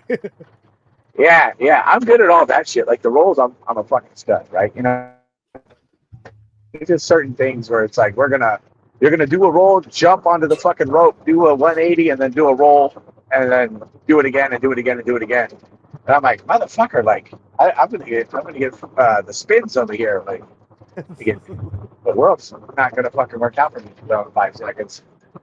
It's just hard, like to pick it up. Well, it wasn't hard. It was just different, right? I'm not used to that. I like to stand big and walk around and be a character. You know, I'm a power move guy. I like to brawl. You know, so all the flips and all the cute shit, like I say that for people who do it better. You know, like when I wrestled in an event and they had the Lucha Kings there, you know what I mean? I'm like thinking to myself, like, why would anybody go off top rope when the Lucha Kings are here? Have you guys seen their work? No, I might have. It sounds familiar. Bro, some of the prettiest aerial shit I've ever seen. So safe, Kings, so clean. Lucha Kings, fucking so good, bro. Like you're in the match and you're like, I want to see it. You're like low key, like I gotta see the shit. Like they're just good. So like, I make sure if I'm in a match with them, I make sure that I clear people out of the way and they can get their stuff done safely. Or be present enough because I want the crowd to see their work because I know it'll work. The crowd will enjoy it, right? So like. All the things that I want to work at is I got to get more exposure to be in the ring with people like that. So now I can put the pieces together a little better. I don't know. There's just so much to do. Like, I don't feel like I'll ever be happy or complete with wrestling because there's so many things to learn and do and so many different people and styles. Yeah. What is your favorite wrestling move to do? My favorite wrestling move? Probably the razor's edge because everyone tries to squirm away from it. No, get over here, bitch. Well, I was about ready to look this up. I completely forgot that we talked about this and we didn't. We forgot to go back to it. So POS versus MSP, and the throwing the chair. This little clip here. It reminded me of this spot. So they had a piece of pine that was not gimmicked. Oh, it's like a pine piece of wood. It was a piece of wood. Charcuterie board. Wood, like pure pine wood. Pure pine wood. And he goes to swing at Danger Kid, and he pulls the ref in, and it hits our ref. His name is Eric Greenleaf. Oh. And it wasn't. I guess I don't know if Danger Kid thought that wasn't good enough, or just to up it a little bit. I'm pretty sure it was personal. Or maybe it was something that he did personally. He takes this pine and fucking swings for the fences and breaks it. He chipped it. He didn't shatter it. He didn't break it. He chipped it. That's how thick the piece of wood was. Yeah, it was like an inch thick. Yeah. And fucking I could kill somebody. Yeah, good. He could have killed him. Absolutely. He could have killed him. But like just the reaction of it happening, like some people were shocked, but then some people kind of just like laughed because this was the type of thing they expected this to happen to this certain referee. And Greenleaf was like, I'm good. Yeah, he's like, I got hit with a fuck that. I killed him. He wasn't. I got hit with a fucking goal stick, like a hockey stick, or a fucking hockey stick. Yeah. The booker who likes to fucking take liberties on people is supposed to be a kendo stick. So he goes onto the ring and finds a real live action goalie stick. And Doesn't try to do a safe shot or anything. He fucking lays it across my back, my neck, and my head so bad. After he already tore a piece of my scalp when he ripped some of my braids out and he tore a lot of my real hair out and popped my fucking eardrum because he's a fucking asshole. He popped my eardrum, this fat fucking loser. And I'm like looking at him like, bro, you just popped my eardrum. Are you fucking kidding me? Like, I'm trying not to shoot on this guy because he's the booker. And I'm trying to, trying to fucking keep my composure. And then at the end of the match, he hits me with this fucking hockey stick. And you could see the bruising all the way down my back and like the popped capillaries and burst blood vessels all the way through my back where he hit me and in the back of my fucking head, all the way up my neck. So I gotta ask, with the goalie stick, did he hit you flat side with it or edge with it? It was like I think the curb side. Okay, that's still pretty bad, but I was like, at least I got all of the it. back edge of it. But the week after, he hit me with a regular fucking shoot hockey stick, carbon fiber, regular hockey stick, and he hit me in the kidney, and I was pissing blood. But I didn't sell that shit. I was so fucking mad when he fucking hit me with that shit. I fucking no-sold it, and I just fucking turned around like, all right, let's go. Take it. Like, this is going up your ass. Actually, to be fair, the carbon fiber sticks, you're lucky the thing didn't explode on you. Those things, I just instantly carbon fiber hurts, bro. I just instantly remembered when you were referring to the kendo stick earlier on, about how it'd be like real bamboo or whatever. I remember having a fans bring the weapons match, and some fan brought actual fucking bamboo, like live, like real authentic bamboo. They had wrapped it together into a bundle, and I had my best friend, who is our wrestling dad, literally whip it at me, and it wrapped around my fucking arm and instantly bruised me on the fucking spot. I had laceration marks because that bamboo like material, like shit, will literally open you up like a fucking seam. Like rip you open. Oh yeah, it hurts. A razor blade. Yeah, bamboo is nothing to fuck with. When I just instantly remembered that when you're talking about like the whole like bamboo and Wu-Tang Clan, bro. Ain't nothing to fuck with. Ain't nothing to fuck with. So I found some the Lucha Kings. Are these the guys that hopefully you're talking about? And I was watching them a little bit. They're so fucking cool. They're so cool. Like if you ever want to spotlight a fucking group that doesn't get enough attention, it's those fucking guys. Watching a little bit. This is just pure fucking Lucha shit right here. Yeah. Like, look up the aerial stuff that they do. Let's see. Probably in this match right here. Right here. Lucha Kings versus the Wild Jamaicans. Weren't the Wild Jamaicans booked up here a little while ago? I think they actually were. In the Didn't Randy just book them? Recently. Yeah. Yeah, Randy just booked them like a couple months ago. Doug, have you been to the Northeast? Huh? That was cool. You been to the North? When's the last time you've been in the Northeast? Fuck. I think when I was in the military and I drove up there to have sex with some chick. Jeez. What a fucking answer. Yeah, I was like, I'm from a I'm gonna try. Perspective. I mean, not a real life perspective. For wrestling, I'll go out there and have sex with you guys, and I can wrestle. Oh. I'll be down. Limitless Wrestling. I bet they would love to have you if you. Limitless is the biggest get in Northeast show. contract. Yeah. Wait, hold on a second. For wrestling, or because of the joke I just made? You know what I mean? No, like, we're talking about wrestling. I'll be trying to fucking book me into a goddamn wrestle orgy. All right, like I have fucking morals. That'd be going back there to used to be Gino's. back in the early 2000s. Yeah. There used to be some fucked up shit like that. God, no, but it's called Limitless Wrestling. It's our biggest promotion. It's one of the biggest promotions in New England. There's always guys coming from WWE, AEW. We just had the Hardys. We literally just had the Hardy Boys. We had the biggest main show in I think they said either of all time or in X amount of years. We had over 2,000 people show up. I'm pretty sure there's more people in the Coliseum for Limitless than there was for the ROH show that was there. Yeah. Oh yeah, that's what Randy was saying, that there was more people in the Limitless show than there was ROH back, like it was like 10, 15 yeah, years and ago. the ROH show had like Cody, the Bucks, Hangman. Yeah. You know? Yeah. Yeah. So if you should shoot Randy Carver Jr. a message, maybe you can get yourself booked for Limitless Wrestling. I think you would enjoy the work talent around here. We have That would be fun. A lot of we have crazy Rip, fucking people. crazy shit. You got Rip Bison. Oh my god, him versus fucking Him and Rip Bison would be fucking Rip great. Bison or fucking oh shit Conan, Lycan.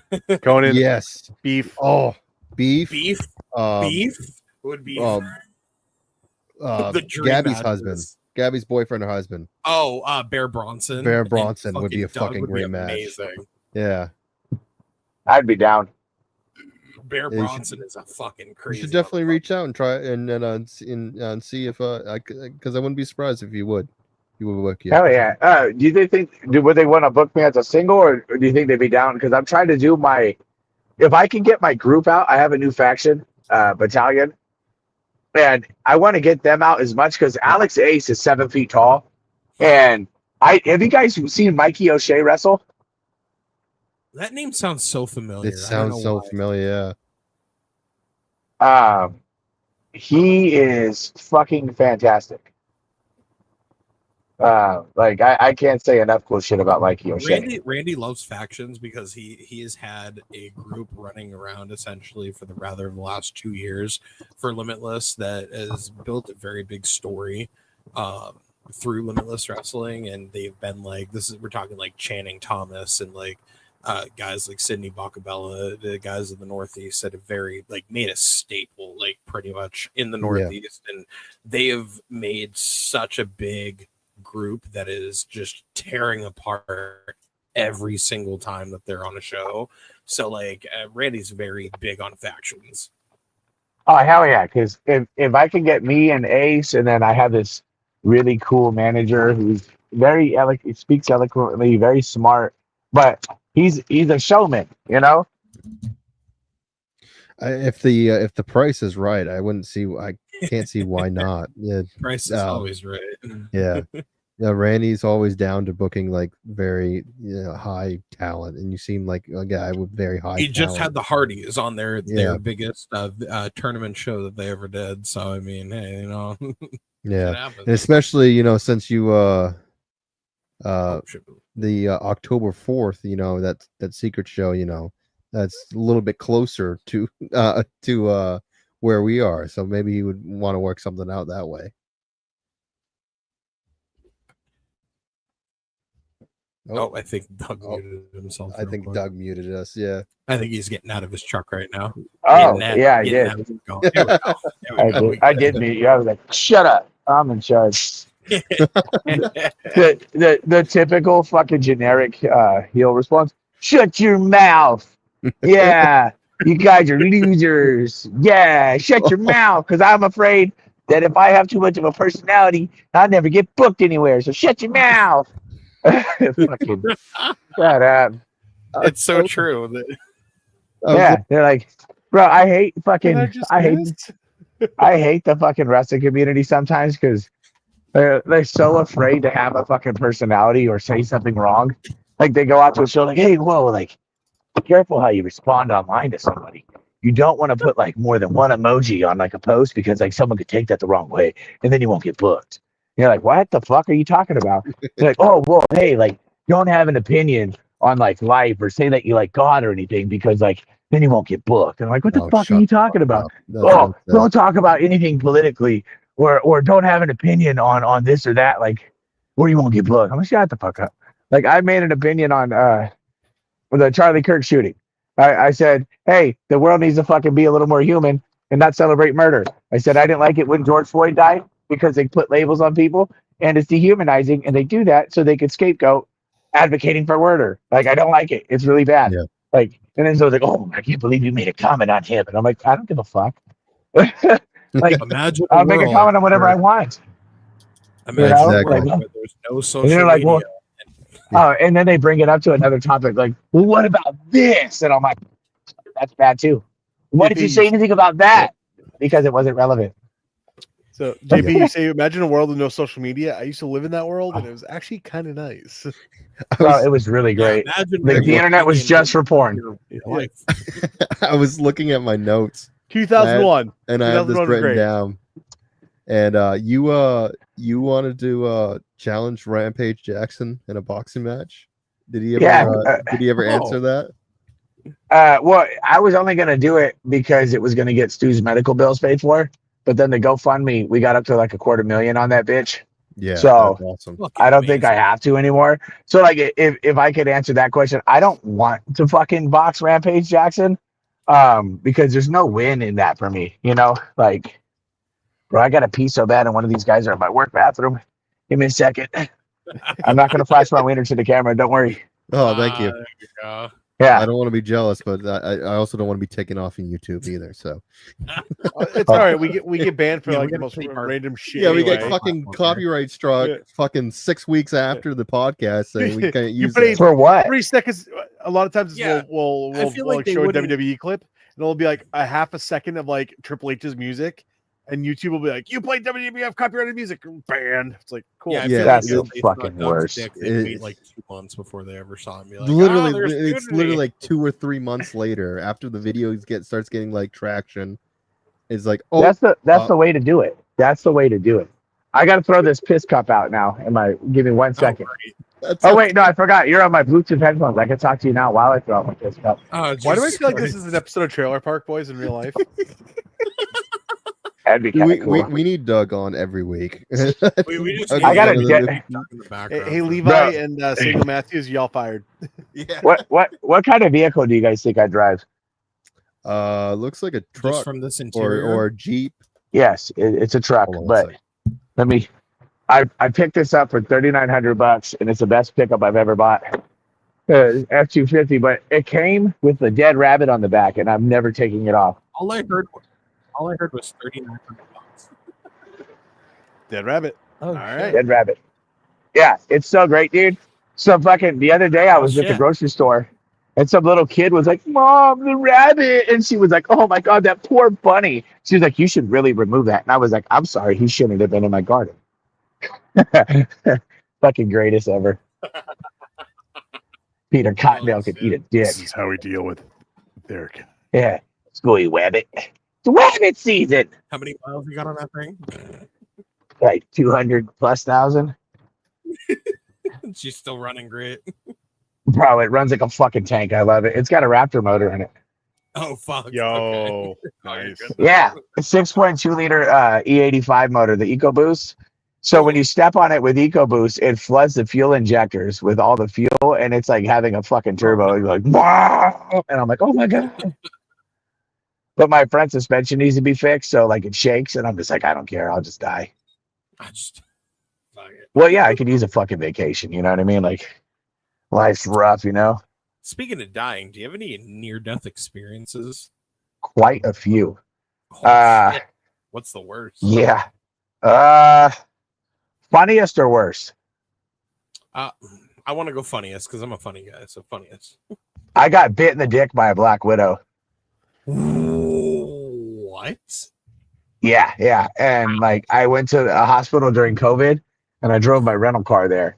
And I was in truck driving school at the time too. So I went there, my dick's like the size of a fucking potato at the time. It's swollen, it hurts, and I lanced it. I cut it open so I could fucking drain it because I got bit by so many I lived in the mountains and I was cleaning out a crawl space. And I must have hit a nest or something. I had spider bites on my stomach and 2 on my legs, 1 on my arm. They were everywhere, right? So, like, I knew what it was. I was like, all right, like, I got bit by something. Then I saw the streaks on my stomach, and I said, that's not good. I went to take a shower, and I looked at my dick, which was hurting, and I said, like, that's really, really not good. So I, like, lanced it because I saw the streak on my dick, and it was already swelling. So I lanced it to, like, drain it, and I went straight to the hospital. Right. And like, I was like, this isn't good. So I was telling the nurses at the hospital, like, hey, I'm in a lot of pain. And they're like, where? And I was like, my dick. Like, my dick hurts really bad. And they're like, what? I was like, I'm serious. And they're like, sir, that's not funny. And I was like, I'm not, is that a fucking joke? My dick hurts. Like, I cut it open and like, there's a spider bite on it. And they're like, well, it's COVID right now. We're only taking in people with severe emergencies. Like, my fucking dick hurts. Like, this is an emergency. Bro, COVID, are you fucking kidding me? Like, the hospital waiting room was empty. And they're sitting there like, you're just gonna have to wait. It could be a couple hours before you get seen. And I'm sitting there. It's like 30 minutes. It's hurting so bad. I'm starting to do like the tap dance, and I'm like, oh my god, I'm getting anxious. I'm hot. I'm sweating. I'm Bro, like your starting to dick get gonna fall nauseous. out. Bro, let me explain. I came in the wrong I conversation. walked back over there. I walked back over there to the people at the front who were admitting everybody, pulled my dick out, and I said, please, can you fucking help me look at this thing? And they went, oh my God. And I was like, yeah, emergency surgery immediately. They like sonogrammed. My balls were so swollen. And they like got a I got a sonogram on my balls. Bro, I got a full sonogram on my balls. So then I put a picture of me and my friend Katie out to dinner, and I put the sonogram up on my balls so that everyone thought that I was like having a kid. But then they were all complimenting, saying congratulations, and I was like, great, they're my balls. Yeah, like I needed to make myself laugh. I was like, I'm going to use this. Like this is too funny not to post. So I'm getting the sonogram, and I'm talking to the lady. I was like, do you always just sonogram people's balls? She's like, this is a first, and I was like, this is fantastic. And then. So we're just talking. I got this lady laughing, and then she's like, what happened? I was like, I think it's a spider bite. It's like either that or it's like, something else, but I'm not having sex right now. So it can't be that, And then I go and I'm in the doctor's office now, and they're like, all right, we're going to have to, it's going to be some options. We're going to give you a lot of medications. We're going to have to like cut it open and drain it. We're going to have to do some more tests. I think they had to do like an MRI, but they're saying, then they start telling me, like, if we can't get the swelling down and this and that, we might actually have to cut off a piece of your dick or all of it, and you might lose your testicles. Oh, my God. And I said, I would just rather die. Where's the DNR? And they're like, what do you mean? I was like, I would rather die than not have a wiener. So, like, just let me lay here until I die.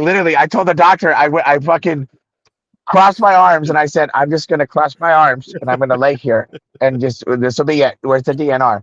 I said, I can't live without a wiener. Like, what am I supposed to do? Like, scissor? I'm going to scissor everybody? Like, ooh, yeah, girl, you want this? This is fucking, I'm a scissoring machine, baby! Like, no, it's not happening. I am not going to be fucking Edward Scissordick. Like, that's just not working for me. Go fuck yourself, doctor. We're going to save my dick. Like, we're going to fucking figure this out. So, she's sitting there, like fiddling with it, and then one of the nurses in the back is like some sassy person. He's like, I told him it's probably syphilis. And I was like, well, you didn't spend any time with my dick. You took a glance at it. The doctor's got my dick in her hands and her face and looking at it, and she sees it's a spider bite. There's other spider bites on my body. Who are you to talk shit about my dick? You didn't spend any time with it. Like, you didn't take my dick on a date. This doctor spent 2 hours with my dick, and you're over here running your mouth. So, like, now the doctor's laughing, and I was like, this is not a joke. Don't laugh at my dick. You know what I mean? Like, I swear to God, it's not what it looks like. It normally looks better than this. So then we're trying to get the situation under control, and I got all these medications. They finally drain all the fluids out. My dick's still the size of a potato after I leave the hospital. My balls are so swollen. And, like, you could see the fang marks when all the swelling's starting to go away from, like, where it was, like, starting to decay a little bit. So I got all of this stuff cleaned. I kept my dick. I still have the marks of where the drainage was and everything, and I have some cool pictures. Yeah. I've shown some people. I'm not going to show you guys. You know what I mean? Like, come on. No, we're not. So that would have been the best time for someone to log into the channel to watch the show. Is just that story. No, someone just did. So during the middle of that conversation, while he was D-Bone. somebody came in and just said, D-Bone. Stop. Well, here we are. Yeah. Hey, well, no. So, like, it was a whole thing, and that almost killed me. I also crashed a couple motorcycles.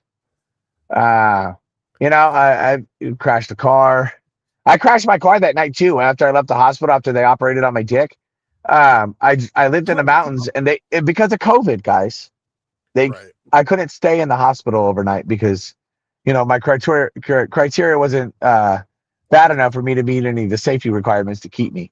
So your dick they said literally was not a problem to them. Apparently. Yeah, high as a kite on morphine and painkillers and anesthesia.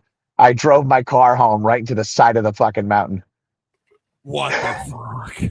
Yeah, and then I fucking got out of it because I got into the driveway. Detour. Fucking go. I like limped it. I like limped it to the bottom of my driveway, and I went home. And I remember like putting like something over my new wounds, and I took a shower.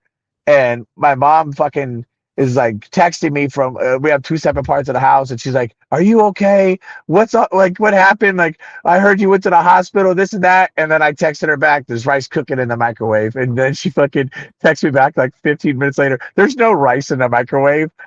Have you ever heard the Travis Tritt song? I got rice cooking in the microwave. Yeah, that's how I say everything's all right. You know, you hit me up, be like, "Are you all right?" I'm like, "I had rice cooking in the microwave, buddy. Everything's good." She took that way too literal. Oh, it was so great, dude. I still laugh. It would have been different. Yeah. Oh, he's delusional. We need to take him back. He thinks you're cooking rice. Well, they should have, man. If somebody just would have committed me like the whole last 2 years, like I was homeless before that, and running around and just fucking like running a mess, you know, like that was after my buddy died. My buddy died like 5 years ago. So, you know, it's like I was a mess after he passed away. You know, I was suicidal, you know, I was not there. So basically that was at the tail end of that. So if someone could have just committed me like 2 years before that, we would have been great, you know. I blame everybody else. It wasn't my fault. I'm perfect and I never make mistakes. You are the Yeah. epic. Yeah. The never-ending story of ass whooping's past President would have come, and I whooped that spider's ass. He bit my dick, and he was like, "Oh, it tastes like shit," and then he fucking died probably. And I went to the hospital. You know, I wonder if that was the spider's first time. You know, like if that was his first time, like with a human, because technically we dated, me and the spider. Technically, we did. You can't just put my dick in your mouth and we not tell people we dated. We dated. Me and that spider, we're an item. Yeah, So like if I get super famous, if that spider's still alive, it's gonna be telling all of its other friends like, "Yo, me and that guy had a moment," you know. I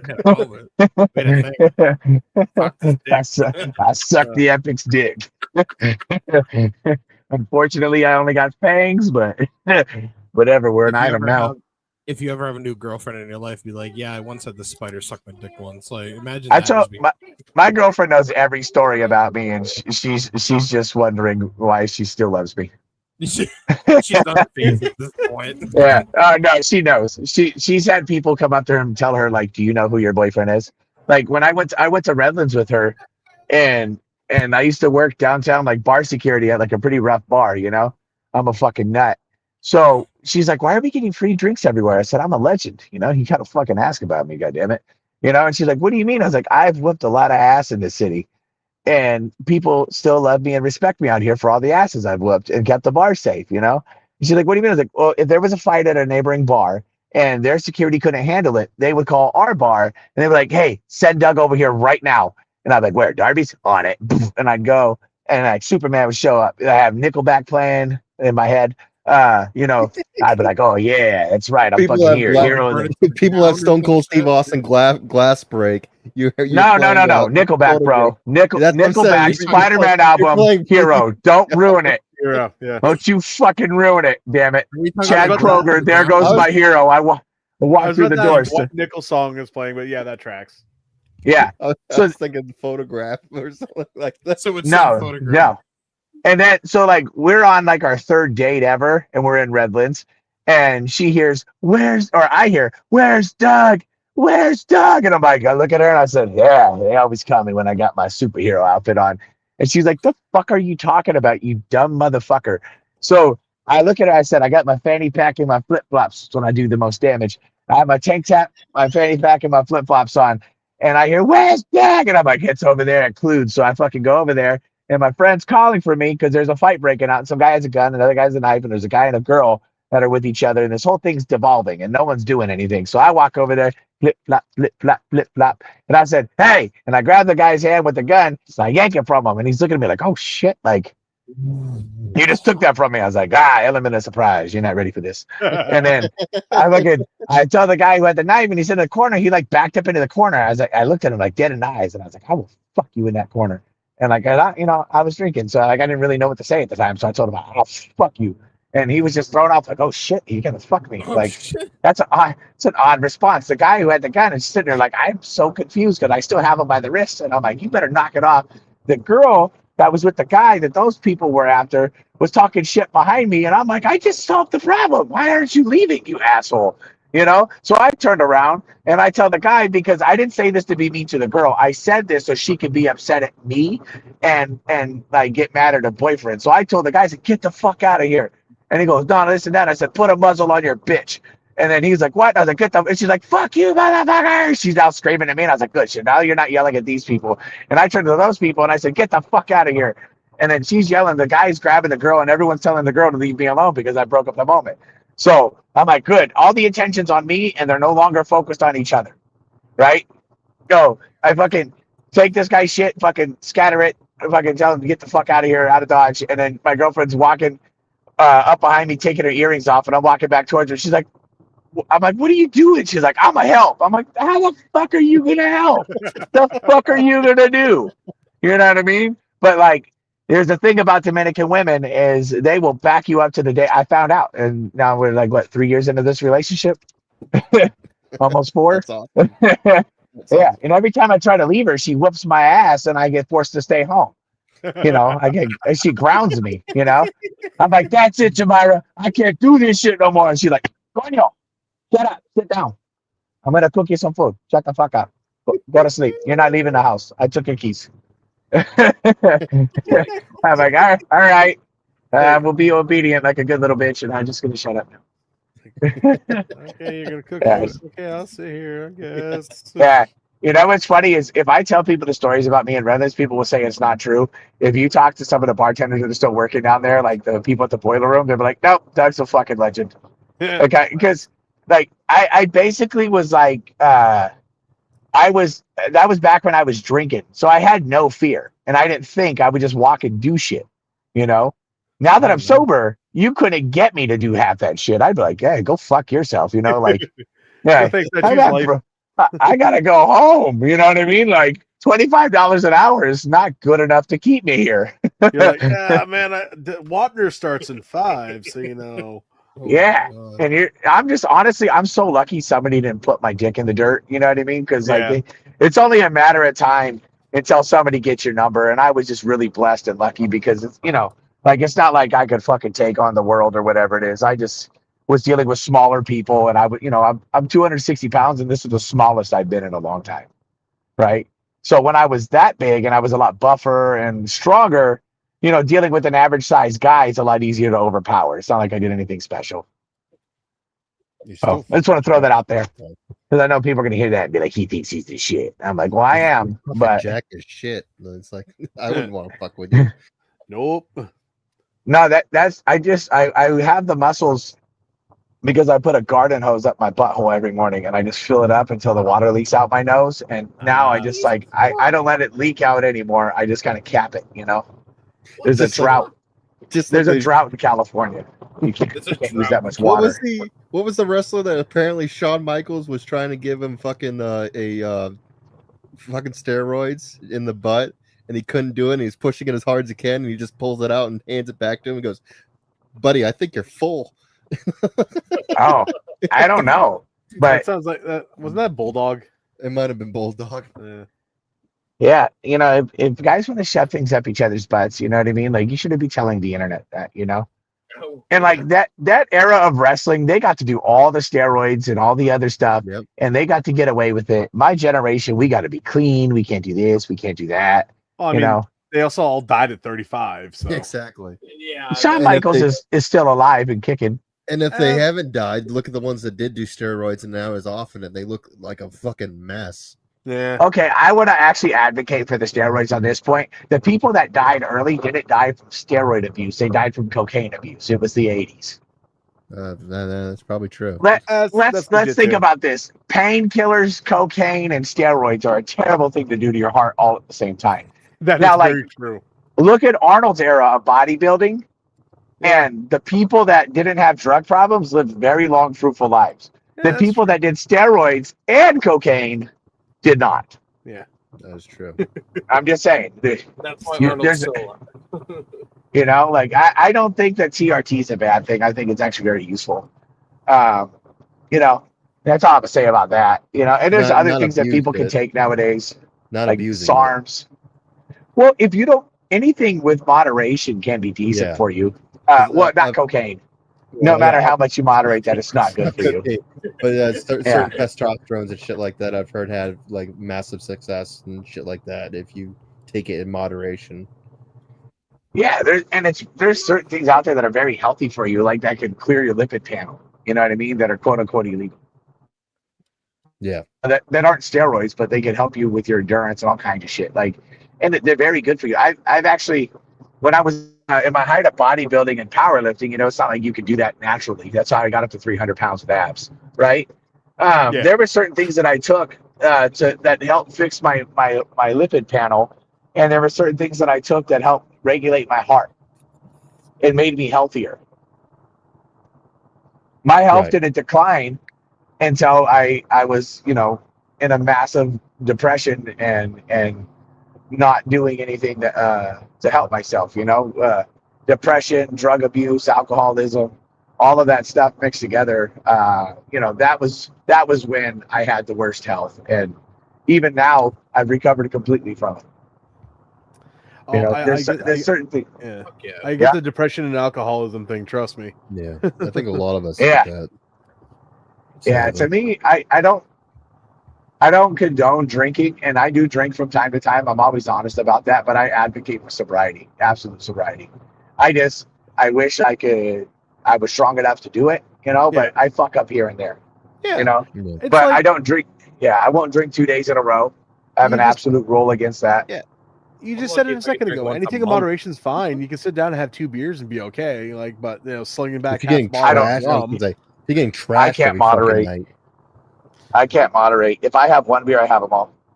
Some Yeah. people are like To that. this day, I cannot moderate. If I have one drink, you know, I'm gonna party. Yeah. And I am absolutely helpless when it comes to that. Oh, That's why I go to don't New really England, drink. then we'll make you We have a party. couple friends like that. So Yeah, my buddy's actually. You couldn't make me party if you tried. If I say I'm gonna be sober, I'm gonna be sober with fucking white knuckles. You know what I mean? I'm gonna say no a few times politely, and then I'm like, all right, we're doing this.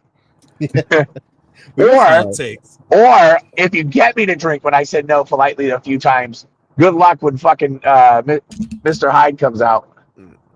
see, I don't get that, man. If I'm like at a bar or something and I get a buddy there and I'm like, yo, you want a beer or you want a drink? And they're like, no. I'm like, all right, cool. What do you want then? Like, you know, they're like, oh, give me a soda. Cool. Here you go. Yeah. For me, I just don't go out. I don't go out drinking at bars and stuff like that. Like I refuse. And I don't like my friend Ian the Captain Morgan. So I got roofied in Portland. And I was found wandering the streets talking absolute fucking nonsense and like mythical things. Damn. The cops thought I was on regular drugs, and when I got drug tested and everything, I was roofied. They're like, oh, that's And not what we attacked. thought you're on. Yeah, I was attacked, and they tried to rob me, and ended up biting somebody there too. I have a thing with biting. It seems to be my go-to. I will bite you in the fucking face if I'm in a fight with you. Like I'm just like, I'm not having a Donnybrook. I'm gonna bite you like I'm a fucking T-Rex. He was my favorite character in Jurassic Park, and this is where I'm at. Clearly, we learned that from the Raja incident. Yeah, exactly. Yeah, Yes. dude. I was gonna say we should probably go into that since that was like Yeah, the main we event didn't to talk this whole about that situation. on the We talk about here What? and there. Yeah, we haven't really talked Yeah. mainly about that. Just the Well, it's a little bit of curiosity. You know, you're watching this. You know, you're fighting this dude, and you're just sitting there looking, and you're like, man, he's got a big meaty trap. Wonder what it tastes like. And then you bite him, and you're like, ah, dude, it tastes like sweat and asshole. Yeah. So yeah, he got arrested. We all finally. It took them fucking weeks, which is Yeah. California crazy. does that. They won't even arrest the pedophiles. That's why we don't do LA County with the scaling up. Well, I've heard that it's fucking ridiculous about that shit. That's Oh, my nose is itchy. um. I'm gonna be But on yeah. live stream picking my nose. We can't see you. You can't really see you, so it's okay. Pretty Oh, dark. It's only when you're going through the lights you can see just glimpse of you here and there. So I'm gonna turn the light on and just fucking just sit there. Ah! so Doug, bring us through that day, man. What happened that day? Like from your aspect, what happened that what Yeah. from point A to point Z, basically. What was your day like leading to the incident? I guess would probably be a good question too. I was calling a match with Alex Ace, and I was like, "Bro, stop standing so close to me. I hate when your dick touches my shoulder because he's 7 feet tall. Come on, fucking inappropriate. This is no way to get attention. I don't know how you do it in Spain. I know Europeans are a little quirky, you know." And he's just like, "I am Alex Ace. I'm 7 feet tall." Like, all right, buddy. And he's like, "Oh, we'll do this." And I was like, "All right." And then we're going to bump. And I was like, "Do we have enough time in the match for you to bump? Because you're a fucking giraffe. It might take 10 minutes. It's like watching a 7-footer bump is like having dial-up fucking load. You know, it's fucking terrible. It takes forever. They make awful noises. Yeah. It's so bad. You know, I'm like, come on, I'll do all the bumping. No, he's actually so talented. Him and Mikey O'Shea were going off the top turnbuckle flying. No, Mikey, I follow him on TikTok. Bro, he is the best. I watched him wrestle 3 times in my life, and I can almost remember every spot in all of his matches. He's my favorite. That's cool. Him and Alex Ace has always been one of my favorites to watch. And he's a 3rd grade school teacher, and his visa's expiring, and I'm trying to keep wrestling with him. So if we can get him signed anywhere, that is a dream of mine. I would do anything so I can keep working with him. Yeah, I love that guy. Anyway, so yeah, right? Seriously, Tony Khan, just fucking sign his visa over so he can keep wrestling. Yeah. Like that, we should make a movement just for Tony Khan or somebody to sign his visa over so he can keep working. That would be the sweetest, coolest gift that they could ever do to the wrestling community, and Alex deserves every bit of that kindness. Well, Tony loves signing wrestlers just to sign them, so why not? Yeah, and Alex is entertaining, and he speaks Catalan. He's very proper. You know, he's upper crust Spanish. But anyways, with the Raja situation, the beer can thing happened when I wasn't looking. My back was turned. If you see the whole video, then I had my match, came out there, and then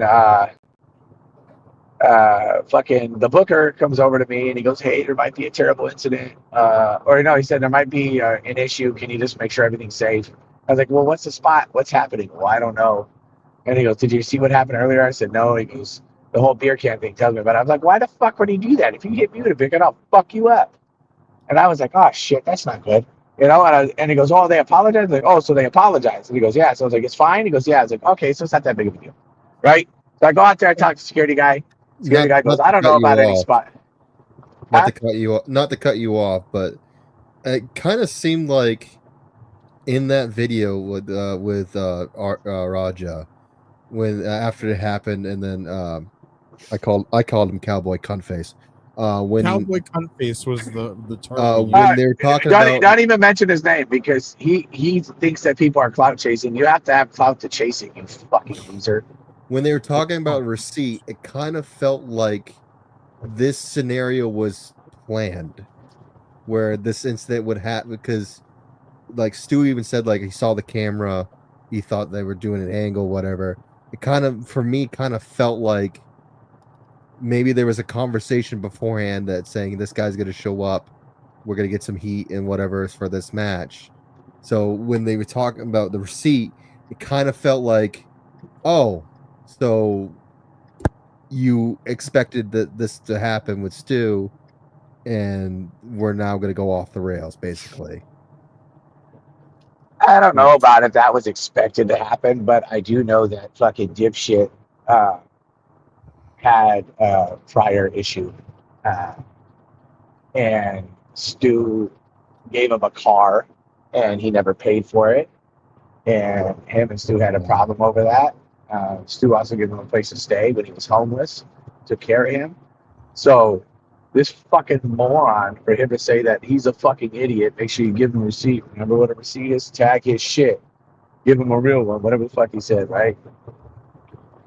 Yeah. That fucking moron, for you to utter those words after this guy's done so much for you and not try to de-escalate, calm somebody down, when you know that this guy has an arrest record, you know that he's volatile, he shoots on his training partners in MMA all the time, you know that he had a concussion, you know that he's always done some unhinged shit. You brought somebody like that, knowing their past behavior, knowing that you live streamed with them the day before you did all this shit, and you guys are always talking shit about fighting and trying to be tough because bravado's the name of the game for losers. That motherfucker brought that scenario and didn't try to de-escalate it, he's responsible because he brought a fucking guest into a place where he has fraternity with people and an understanding that we're supposed to keep each other safe. Right. So we're putting our lives in people's hands, and we're putting our trust that you're bringing somebody that's safe because you're bringing them, and you're one of us, and you chose that person over from fraternity, and you encourage real violence when there's kids present. Unfucking forgivable. Yeah.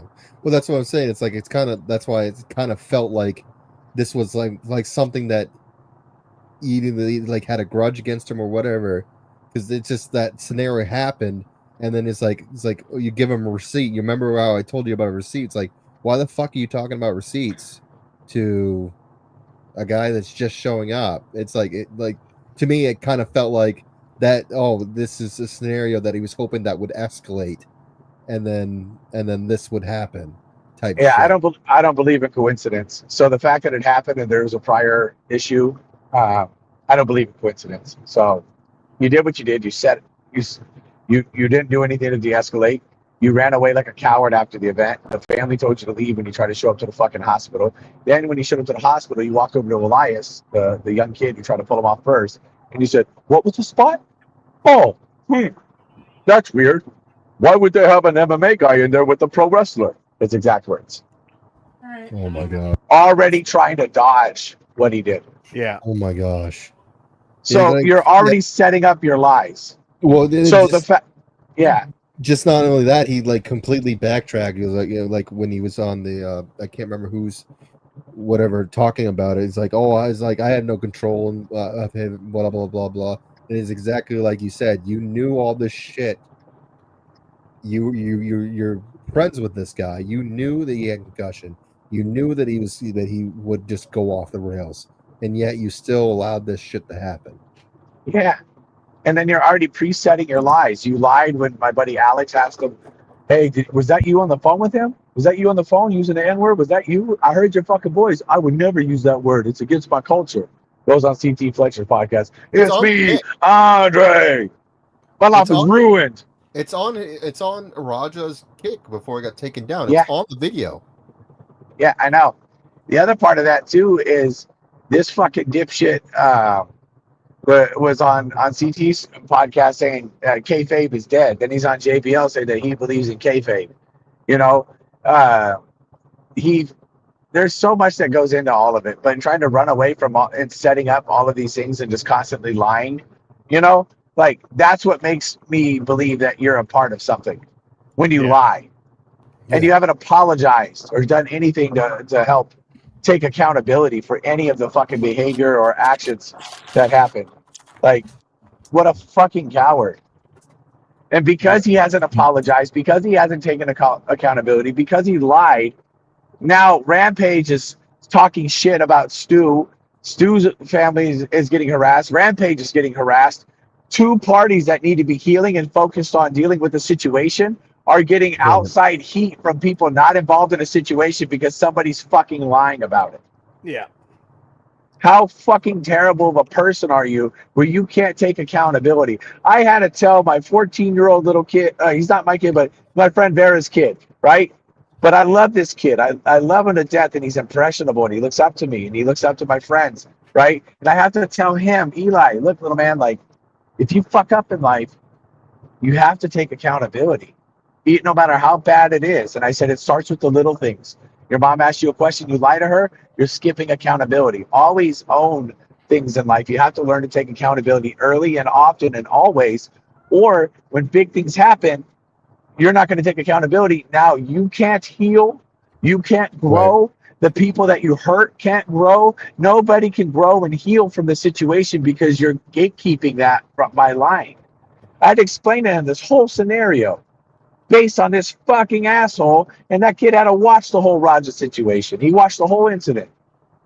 Yeah, that's crazy. And like, yeah, with the Rampage Jackson shit, like I know he kept on putting out like the like he went to like a doctor or whatever, and they did like that specialized in like helping people with the face, and he went on camera saying, I want to pay for Stu's, you know, I want Stu to get this and pay for it, try to stay face, and then turn around and go like Stu's in that like he's kind of being an asshole. He's not like apologizing about the scenario, even though it was. I mean, yeah, the beer. He's can also thing. still recovering. He's Yeah. also still fucking recovering. At the time that he said that, Stu couldn't walk without a fucking walker because Yeah. he'd get dizzy. He was forgetting what he was saying. Stu needs a fucking heel, and that's why I don't talk to him so much, or I'm not hitting him up, because I'm directly tied to this fucking incident. Yeah. And if I talk to him, he's going to think about the incident because I'm directly involved with what fucking happened. So, like, Right. I can't even check on my fucking friend. All I could do is fucking raise money and try to put the truth out there because these fucking morons are talking out of their fucking assholes. Like, Like, say the fact, Stu needs to apologize. I'm like, okay, the beer can thing, yeah, sure, whatever. suck my dick. But he didn't get Stu get his face rearranged. It's like I wouldn't. He almost died in the middle of the ring. I wouldn't be apologizing. If I bopped you in the head of the beer can, and I'm pretty sure it was. Looking at it was worked. Beer can Here's was the not other thing. full either. Here's Well, the first of all, if you hit me with a beer can on the spot, I'd fuck you up. Yeah. The situation's done right then and there. I wouldn't That's walk what should've away been and done. premeditate That's and what wait for your body to be surrendered to me for me Yeah. to leave you fucking unresponsive and Yeah. try to kill you. There'd at least And- be like, bro, what the fuck? In If that that instance. incident would have happened then and there instead of in the ring, I feel like this entire thing would have been a whole different situation. Bro, if they would have just fucking told me earlier about the fucking situation, because the reason they even told me something bad might happen is because I don't let bad things happen, and I advocate for morals, and I'll stick up for people. And I would have walked straight up to Raja after that fucking incident and be like, hey, I want you to understand that this situation was bad. It happened, but like we got to keep it peaceful. There's kids here. Like, if you're still feeling like you want to hurt this person, let's just go talk outside. Let's figure this out. Let's separate ourselves from the moment. If it escalates between me and him, fuck it, whatever. But if I could talk him off the ledge, then we just have a scuffle, an altercation, maybe some words, or maybe we talk it down. Maybe I could reason with him, like maybe something better. But the fact that nobody was willing to pull him aside and be a good mentor to him, a good friend, like Raja needed a friend that day just as much as everyone else. Yeah. Because a good mentor, if my little brother would have shown his ass, or if I know he was fucking Instead, crazy, yeah. something like that would happen, I would never fucking let him like off the fucking leash. I'd have him right next to me, like, what are you thinking? How are you feeling? Do we need to leave? Do we need to leave and like change the scenery? Because I Right. can't allow you to get arrested and ruin your life. I can't allow you to do something bad in front of people and kids. Like, let's talk about this. Come on, bud. And if him and I got into a scrap over it, so what? It ends right there. Like, you have to be the guy to put yourself between that. And like a lot of me is really mad because I didn't know before Raja even was sitting on the side of the, I wish I could have got to talk to him. I bet you I could have solved the situation with words. Right. Well, it didn't help. I bet you I could have. And instead it got Chat. instigated. It got Yeah, his chat instigated. instigated. But it, fuck his continued chat. I would have instigating put all the pressure on me. I would have just talked shit to his chat. And not even I just the would've chat. It instigated by, Cunface, the fucking that guy. Oh god, dude. I have, man. it. Well, not only that, like More than once I have told him how I had felt. yeah, I can I imagine. bet. well, Yeah. and like I said, Yeah, and weekly like thing at this point. Rampage is asking for apology for Stu. I have yet to hear an apology from Raja for almost No, killing not him in once. the middle of the fucking ring. So leading into that, I don't know. I'm assuming Doug, that Rampage got arrested for it all. Raja. Raja, Or not Raja, Rampage. sorry, yeah. not Rampage, Raja, that's what I meant. Yeah, we talked about it earlier. Yes, I'm not mad at Rampage because I don't expect anybody to have a coherent response when think about this. Raja is his son. Raja came from his balls. He is a piece of Rampage. I want you to think about this. I really, really think about it. When people want to demonize Rampage, that is a piece of him in the world that he loves more than anything and he'll die for. Yeah. good. I don't expect a rational response out of him, and I expect him to do everything that he can to make sure that Raja has the best scenario available to him. And I think that's endearing, and I think that every father should do that. I don't care if you're perfect. Like, there's no perfect way to handle this situation for anybody. Nobody will be perfect in this situation. So, like, from a father's perspective, I want people to think from a father's perspective, what would you do if a piece of you that you put into this world, that you love more than anything in the world, was facing 20 years in jail or something like that and could ruin their life, and you're not going to be able to make sure he's okay. You're not going to be able to touch him. You're not going to be able to console him. You're not going to be able to love on him. He's going to be locked away with people that are probably going to want to murder him. Yeah. No one thinks about this shit. No. You know, and like that's what Rampage has to think about. So Yeah. who the fuck is anybody to get mad at him? Fuck you. You know, like that. If that, I don't care if that was still a piece of me. Like if one of my little cousins did something so terrible and I wasn't able to save him from it, I would be heartbroken and I would do whatever it takes to make sure that I could keep him from that. Like my nephew, like anything in the fucking world, I would say anything. I'd go show my fucking ass with all the attention's on me, and I could take it off of them. Yeah. You know, Well, like I got to do something like that. Like that's the thing. So like when it comes to Rampage, like I want people to like think about that perspective, you know, and like just be real. You don't have to appreciate how someone handles something. You may not like it, but like at least understand that that's just a father fighting for his son. Right. You know, and as far as Raja goes, his energy that day, like I have snapped. Well, I've snapped. I'm not a saint. I mean, anyone who knows me can attest that I have been the devil. I have been an angel. I have been everything. You know, and by the grace of God, I've been blessed by having good people around me or not being caught. Right. So with Raja, I really do hope that all of that pain, because what people like when I snapped, at least, I gave people my pain. Whatever I felt inside that it was building and bubbling and growing and festering, and I couldn't get it out normally, and I didn't know where to place it. Anybody that gave me the excuse to employ my emotions on them, I would sign them up for an ass whooping that was unscrupulous. You know, like I would give them every piece of my hurt. And they didn't deserve that. I walked them into that situation so that I could selfishly exact my rage on them. Right? Raja did something similar. That's why I really think that he does need jail time because of what he did. Unfortunately, when you do something wrong and you do something bad, you have to have punishment. But I really do hope that oh God, it was terrible. But like, I'm not advocating for him, but what I'm saying is I really hope that he gets mental health treatment for his trauma. Like when you watch the video of Rampage saying his son hasn't been the same since his mom died, right? Right. Rampage was trying to be an entertainer, but he's on live stream, but you could tell he's saying that, and there's pain in his voice and in his soul at the moment. So you know it's real, right? So you know that type of trauma, I couldn't tell you how much pain. Like my mom is my world. Yeah. I can't imagine a day without my mom. And it's the greatest fear that I have in my life is the day that I lose my mom. And it's the greatest fear that I have that I can't help her retire. Like, I mean, my mom is my life, right? So I feel for that. Like, so like he needs help with that trauma. He needs, because men, we need that feminine energy. We need women in our life. Like all the testosterone in the world surrounding you. And if you don't have that woman's love and presence in your life, that's like the yin to our yang. You know, like that's our counterbalance. That's what keeps us from going off the fucking rails. So, you know, like he needs to solve that trauma. You know, like that's the hurt, you know, like that right there is that's a trigger that can do some damage.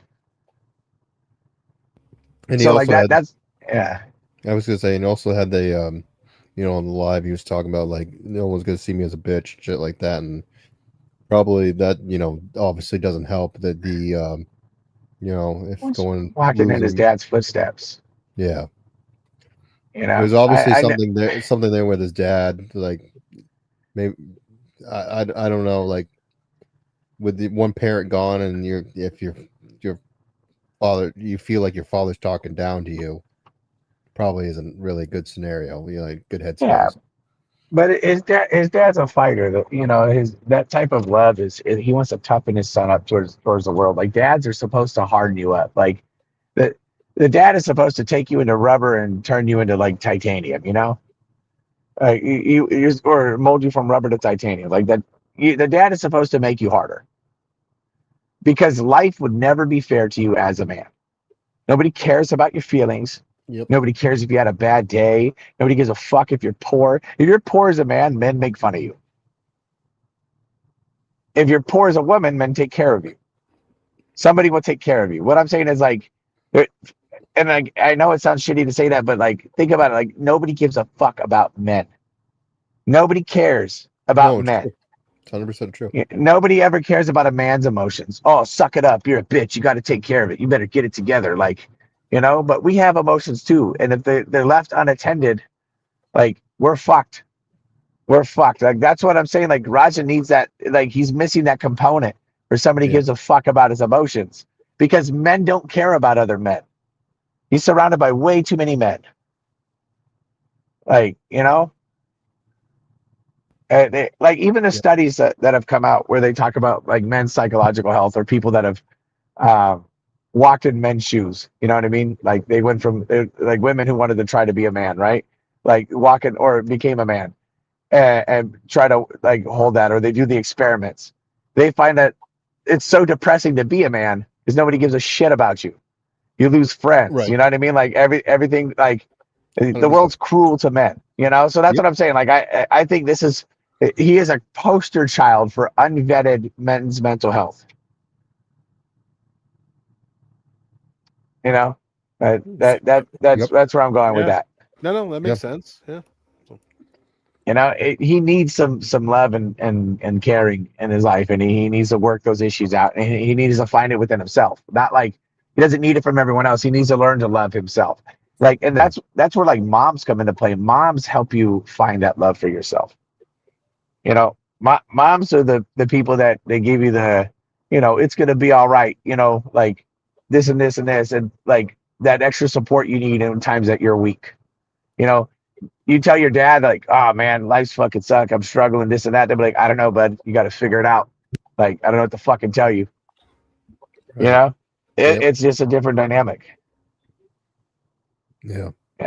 It's crazy. I'm sorry. I made it all sad now. So sorry for depressing everybody. It's all good. Yeah. It's all good. That's a good moment. Good wholesome moment.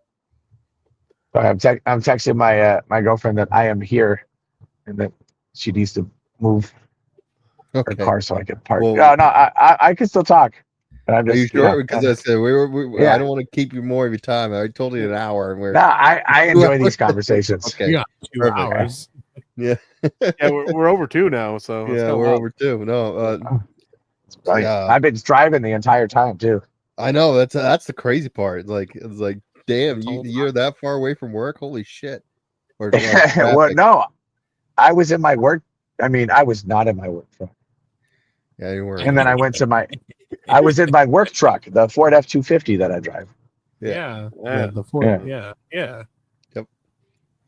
Oh shit. Yeah. So, is there any promotions that you would want to work? You know, all of them. I don't give a shit, dude. But I'm saying like you get contract in front of you. You got WWE, AEW, Ring of Honor, TNA. Is there one that you like? It's like I want to work companies now. They are and they aren't.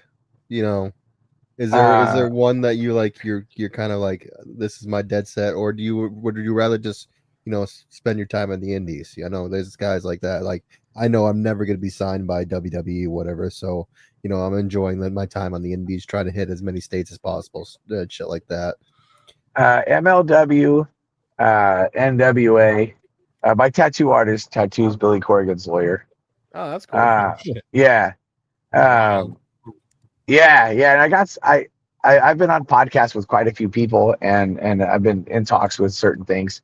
MLW's on my radar. NWA, TNA would be cool. NXT, WWE, AEW. I just want to entertain. Any place that gives me an opportunity to entertain people. Yeah. You know, and if I could, you know, if I have to work a job anywhere, I have a CDL, so I'm pretty employable in every state. So even if I have to move somewhere and I have to do some type of like part-time or this or that while I'm, you know, employed or under contract, because, you know, if I get signed with MLW, they can't pay me like what I make here. Yeah. You know, like I as a truck driver, I make a decent living. Yeah.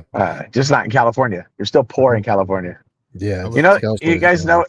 You know what the lower middle class is in California? No, I can't remember. I think it's like 180,000 a year right now. it's disgusting. Yeah. I Yeah. live in Maine, and I'm pretty sure like medium average wage is probably somewhere almost 3 figures. I want to say actually median wage in Maine for the like lower mid class, I think straight around like something like $45,000 a year. Yeah. About 45,000 lower class. Still, but like people can't even make that on average. Like No. Yeah, I would love to take my California money and then move to Maine. I would be king of the castle. You would be able to buy a house. Yeah. And so much land. Yeah. And then Yeah.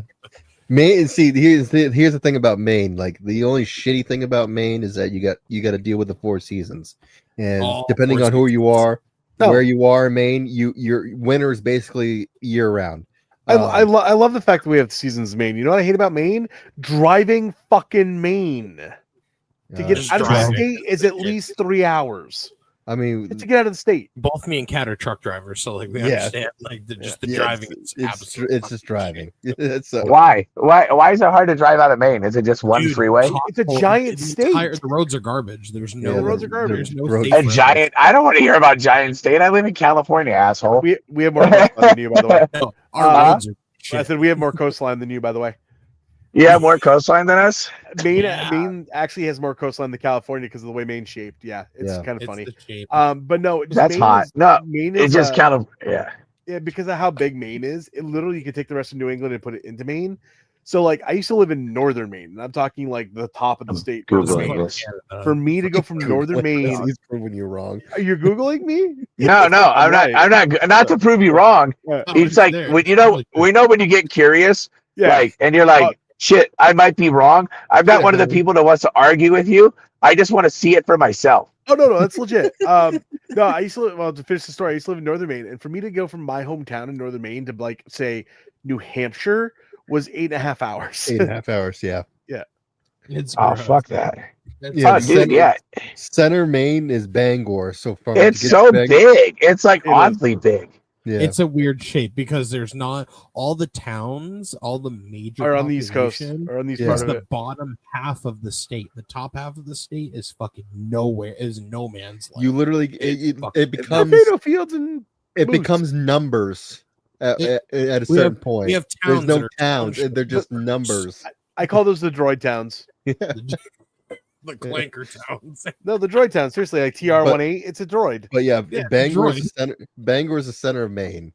To get to Bangor to Presque Isle is 3 hours. To get to Bangor to Portland's 3 hours. How fast are you Yeah. driving? It takes you 3 hours from Bangor to Portland, How fast? or Bangor No, to how Presque Isle. slow because I can get to Bangor to Portland in 2.5. Bangor to Presque Isle is an hour 45.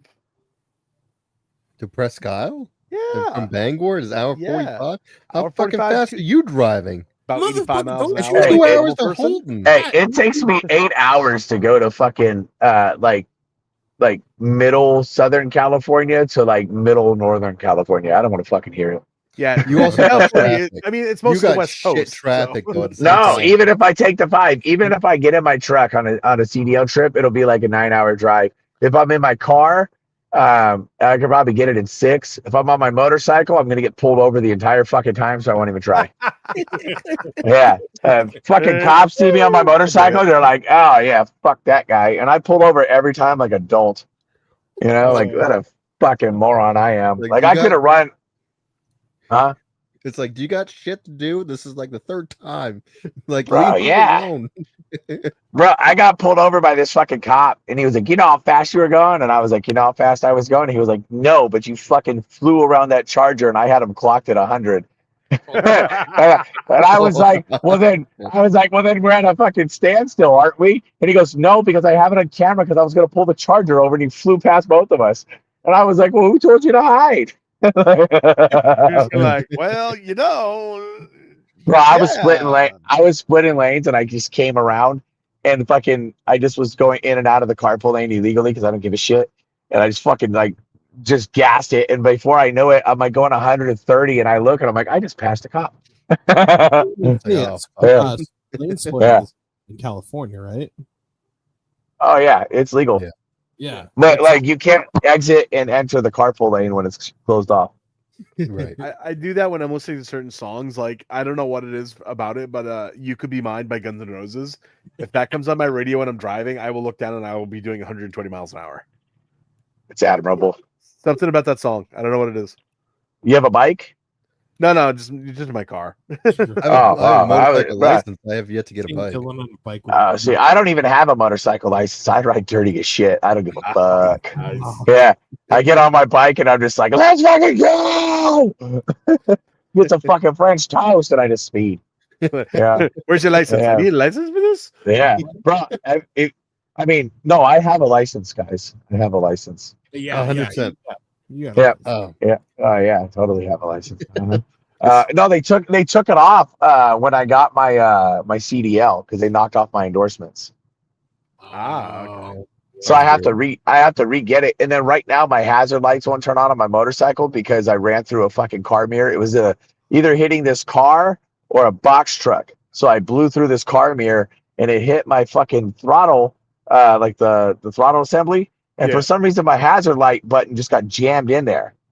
And I have the on the end of my bike, I have my rear view mirrors, or not my rear view, my side mirrors, and they knocked my fucking side mirror off. So I have one side mirror and my hazards won't turn on. So I can't go to the DMV and get my M1 anytime soon because I'm spending all my money on other shit right now. yeah. So Yeah, like this fucking truck. Like that's $3,900 I ever fucking paid right here. I love this thing. It looks nice. Bro, it's just a work truck. There's nothing special. The radio doesn't work, but it fucking flies and it's comfy. Usually that's the best trucks, the work trucks. Like it's comfortable and shit. It Yeah. might break down, but at least you enjoy the ride. Never breaks down. Never. Not even close. I take care of it. I get it serviced, and it has leaf springs in the back. Oh, So- shit. Oh yeah, dude. It's a Super Duty. So like I'm like fully in love with this thing. Yeah. That's dope. Yeah, dude, you can't fucking beat it. But yeah, man, fucking tomorrow I'm going to GCW. If we're gonna go back to wrestling, I'm just gonna talk to people. Hopefully they like me. I'm gonna wear something very provocative and just keep dropping quarters and picking them up slowly. So hopefully that does the trick. Brett Lauderdale's attention. I don't know what will. I was gonna say that does go into like one of our normal questions. It's like tell us where we can find you on the internet and where we can find you all those fun spots. Your plugs. Your plugs. There we go. Thank you. I'm Not your butt my brain don't plugs. work anymore. I was gonna say, I was like, there's one right in there. Nice. Hold on a second. Fucking now Doug _ Malo is my YouTube. Just _ epic is my Instagram. That's all I really use. I have Facebook too, which is I think I changed it to the epic. The TikTok is just the epic. I don't really use TikTok or Facebook because Facebook I just get too many. I was told to stop talking about them, but I get a lot of dick pics through my fucking messages on fucking Facebook for some reason. Oh, Interesting. Yeah, so I don't ever go on there, and then I get random phone calls at like all hours of the night, just massively like mass phone calls. So that's terrible. But I'm going to be at Hollywood Championship Wrestling in Oxnard, California, Tuesday. I booked in San Diego on the 18th. I'm also booked on the 25th in Bakersfield, at Rodeo Pro Wrestling. I should be doing something with Relentless Pro Wrestling pretty soon. And then the 3rd and the 4th are tentative. But it looks like the 4th might be all but confirmed. You might be seeing me at a major league wrestling event doing some type of run-in promo stuff. You never know. Yeah, cool. Yeah, you might see Ace with me too. Nice. Keep Yeah. a lookout for that shit too. You should, because if you don't keep a lookout for me, like I'm your favorite wrestler. How are you going to have a favorite wrestler if you're not keeping a lookout for me? Exactly. We went over this earlier today. I'm your favorite fucking wrestler. Don't ever fucking forget that. Like whenever somebody asks you who's your favorite fucking wrestler, you tell them like, bro, the Epic's my favorite wrestler. And then you ask that person, who's your favorite wrestler? And when they talk, you say, shut your fucking stupid mouth You dumb prick. The Epic's your favorite wrestler. You didn't even know it yet. So now that you fucking know, don't ever be that fucking stupid again. Like, before you ever have another fucking dumb thought, fucking come to me like an adult and let me fucking fix it for you and let you know what's happening for you, because you're clearly you didn't have it down. The Epic's your favorite wrestler. I'm using you know? this on my next show. I'm doing this to somebody on my next show. Bro, I went to fucking WrestleMania in Vegas after we worked for Knox, and that's when I had the fireworks, the motorcycles, whatnot. So I went to WrestleMania and I just walked through all the lines of people getting all the merch and doing shit. And I was like, hey, who's your favorite wrestler? They're like, John Cena. I said, shut the fuck up. It's me. I'm your favorite fucking wrestler. And then I was taking pictures with all these fans and getting to know all these people. They're like, who are you? I'm like, I'm Epic. Shut your fucking mouth. I just cut promos on everybody. And then when the Roger shit happened, there has been like 50 fucking people from WrestleMania hitting me up with pictures. Like, hey, I met you this day. I met you at this Like, I remember you. Yeah, they were like, bro, you're the funniest fucking person. You're so fun to be in live. And I was like, thank you. I wasn't being hilarious. I was generally being rude to you. But, yeah, they should have known. Who the fuck, man? I'm a big fucking deal. And if you don't know about it, it's your fault. You know what I mean? Like, you got to do better research. You really got to, you got to hone in with the universe, you know? Yeah. Like that spider, you know what I mean? Like, he just met me, and look at his first reaction. Sucked my dick. Now you're fucking Didn't even take me to dinner first. Just went straight for it because he knew that I was his favorite. Skipped to third base real fucking quick. Yeah, he did. Just one of those Tinder dates. Brother, I mean, the worst part and I didn't even become Spider-Man. That's the worst part about it. Like, comic books are bullshit. Nothing but fucking lies in there. I read these things my whole life. I always wanted to be Captain America. I thought Spider-Man was cool. That happens to me. Not even a fucking superpower. I think I have arthritis now. Like, fucking dumb, dude. No Fuck that spider. A dick the size of a potato and arthritis. Yeah, and now it's normal, so it's not even fun to talk about anymore. Now it just fucking stares at the floor. You know? Yeah. No, now it's just now it's like, what? It just stares at the floor like, when are you gonna use me? You just have me in the wrestling ring getting hit all the time. You know, apparently my dick's Morty from The Simpsons, or Family Guy. Or was it Family Guy? Family Guy, yeah. Yeah. Oh, geez, another low blow? Go on, you got to get better at this shit. I think I hear that voice. I just think Filbert from Rocco's Modern Life. Oh, dude, have you guys ever been low blowed for real? Oh yeah. Yes. Oh, yeah. Do you want to hear the story about Rip Bison versus Beef? Oh yes. So it was a Rip Bison versus Beef. They were they did like some kind of, it was like a storyline this was building up, and they were doing it. Was it a dog collar match or no? Not dog. It was a chained together, whatever. I can't remember. Mm-hmm. And they had security there to help them put it on, and then they were going to fight off security, and then we'd fuck off, and then they would get into it. So before everything, we were all standing there. Thankfully, I was on Beef's side. And, I mean, not Beef, Rip's side. And Rip's like, oh, okay, I'll do this, whatever. And Beef is talking to the other guys, and he goes, and I'll do a low blow to you or a kick, whatever. And he goes, if you don't actually hit me in the nuts, that's fine. He goes, no, you're fine. Okay, I got you. So we do the spot. Fucking, we roll out, and Dave Dyer is like crawling on the floor, like crawling back to the locker room, and he's like, "What happened?" He goes, "He legit fucking straight up kicked me nuts." Dude, he's like, he lifted me, basically, is how hard he kicked me. Bro, I got kicked in the dick. Like, my first in-ring appearance was like a Rumble. And first, everybody no-sold my Rumble entrance and just fucking left me walking into a ring, like, jacking off. Like, all right, no one's going to bump and feed. Cool, thanks, everybody. Fuck so you. You had no fun at all. No, nothing. I had fans there, and they were just like, yeah, Doug. And I was just like, yeah, I just jerk off at everybody. It was fucking terrible. But anyways, there was a midget. He's not really a midget, but he's an asshole. I kick him in the corner lightly, and I guess my shoe, the rubber of my shoe, gave him his tummy a little scuff.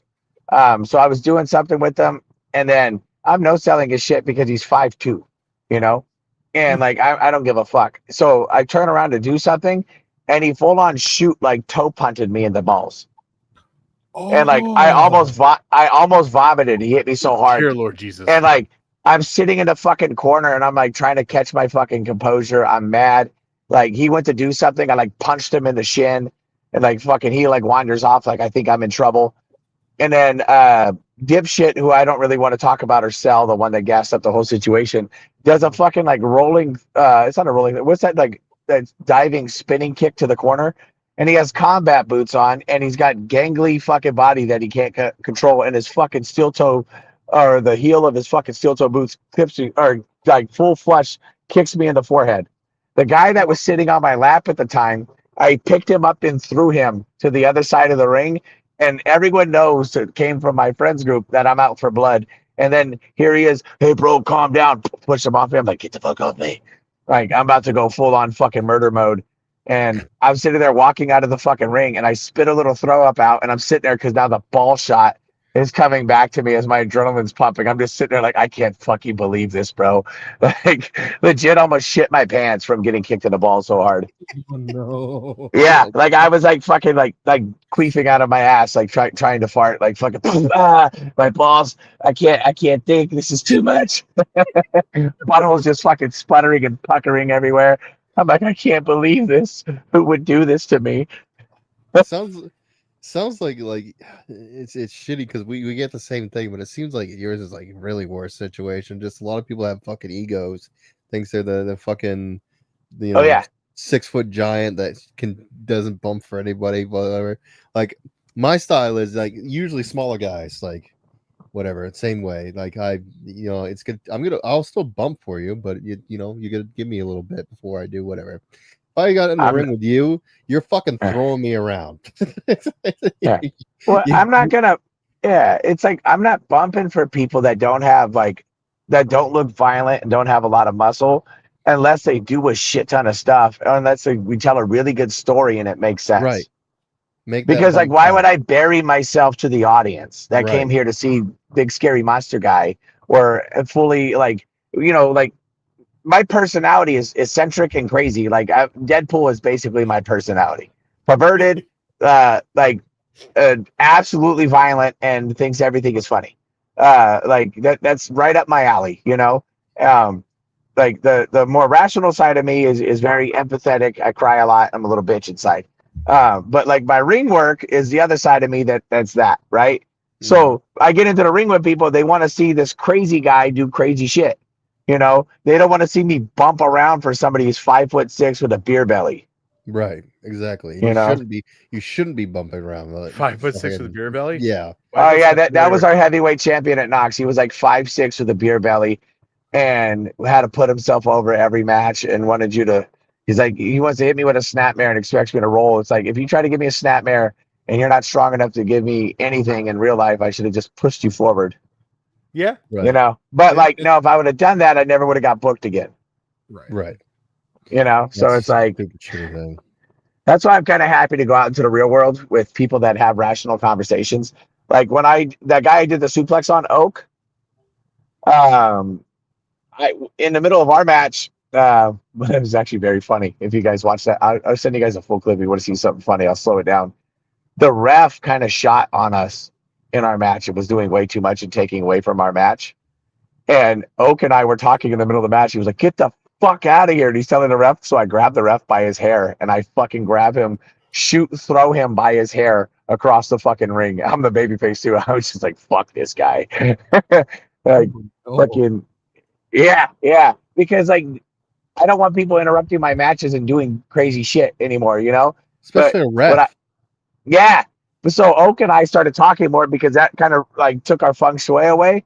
But we played our part so well in that match and talked the entire time. And it turned out to be fucking great. Like, I can't wait to have more experiences like that with everybody. And I've had a lot of those experiences, but like, that was one of my favorites because Oak is the shit. If you ever get a chance to work a guy named Oak, he's originally from Virginia. He's so fun to have in the ring. Like, that guy will tell a story with you. If your promotion has you super over, he'll play along with it. He doesn't have a terrible ego. He's fun. I had to put him over real quick. Yeah, well, And then, I'll look out for him, especially in Virginia. So close to if he comes back home, whatever. It's so close to Maine, or any other spots. Massachusetts is also another big ground that a lot of people like to promote. They got Mass has like a bazillion shows. Chaotic's the biggest one out of Massachusetts. Wrestle Open, Beyond. I need to go to Mass. I've been wanting to go. I got a lot of people want to see me in Mass, and I want to go there. Yeah, Wrestle Open and Beyond, Chaotic. You'd love it. Chaotic. Biggest dude. I gotta hit them up. I'll hit them up. Fucking. Do you guys do gentle ribs in a ring? What's your favorite gentle rib? Gentle rib? Oh yeah. I no, hold on. I got a good one for this one. So there's a wrestler that wrestles up here in Maine, and he's he kind of talks like, how you doing? Like that. How you doing? How you doing? Fucking Rocky. Yeah, kind of. Think Rocky with the speech impediment. Almost perfect. So one of the guys with literally an IQ of like 10. It's fucking perfect. So anytime I work at this kid named Storm loves to do it. He'll grab me in like a front chancery or something, and all of a sudden he'll be like, how you doing? And I will start cracking up, and I try so hard not to. But I'm really glad every time he does it, he has me face down, because I will start you can watch my back start going up and down because I'm laughing. And I'm like, God damn it, stop. I love that. I'm notorious for pinching people in the dick if they need to slow down. If they're so wound up, they're like, they're like running around. I'm like, bitch, slow down. Like, let me chill for a second. And then fucking come back. I'm like, pinch. And they're like, during the Raja, oh my God, during the live stream when Raja, he's talking about what he's going to do in the ring. And one of the people in the chat goes, I think he just pinched him in the dick. And Raja goes, I didn't see him pinch him in the dick. I did it. And I did it in that match. Watching me in the ring. I was like, yeah. My buddy Zeke splashed me. And I was like, bitch, like, don't splash me again. I don't want to get splashed. He went to go do it. And I pinched him right in the dick. And you can see him like flinch in the match. Dude,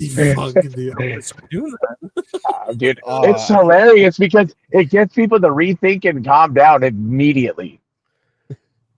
Actually, like when you see somebody sorry, go ahead.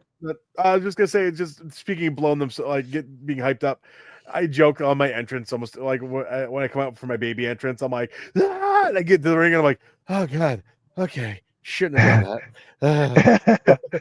I love blowing up on the way to the ring. When I work with Ace, I got to go get my Spartan helmet. Fuck, I come out with a whole on like Leonidas all black Spartan helmet, and it's got red paint for the handprints on the side of the head all the way down. It looks fucking dope. So I'll come out with my fucking Spartan helmet. I'm like doing my ring shit up on every fucking ring post, blowing up. Like that one's not so bad. The other entrance I do, I sprint to the ring, and there's a song called Battle Drums. It's a song I pretty much have on my Instagram all over the place. That dan dan, I fucking sprint to the ring, jump, get animated, run around, do the Ultimate Warrior all over the place. And there's a second breakdown, and when it goes, I'll scream and yell at the fucking sky, do my whole power up, and I sprint to the turnbuckles and jump up to the second one. I start getting the whole crowd the fucking fist bump and head nod with me. Then I'll jump down and sprint to the other side. By the time I get done with that, I feel like I just had a whole match, and I'm like, that was a mistake. But everyone loves it, so I'm like, okay, I gotta have a happy medium here. This is bullshit. Everybody don't applaud this, you fucking animals. Don't you fucking like, don't get it. Yeah. Let me scaring it. It's like, oh yeah. Let me powder out here. You know what I'm saying? Like, this is fucking bullshit. Yeah, man. I have fun, but I'm gonna go inside. Okay. Oh no, hold on. Tell me that. What's one of your favorite? Oh, yeah, no, one of my favorite wrestling ribs that ever had happen to me was on one of the shows that I ran. It was like the second show I ever ran. Me and our wrestling dad, one of my best friends, we were in the main event. And after the match was over, me and him were like hugging in the ring. We were all like baby, and we were all just happy go lucky in the show with a good note. And as I turned around, he just proceeds to just like take a staple gun because we had just done a hardcore match. Yes, and he proceeds to just take the staple gun. And he's like hugging me from behind, but meanwhile, he's just stapling my asshole and he's just keeps going. I don't feel it for the first like 3 hits. I just hear the clicking sound and I go, what the fuck is that? All of a sudden he goes like right underneath the crease of my ass cheek. He just goes click, click, click, and I'm like, you motherfucker, and I'm like trying to hold it in because we're on the show, and I turn around and I'm like, you fucking dick. Dude, that's so funny. I love that.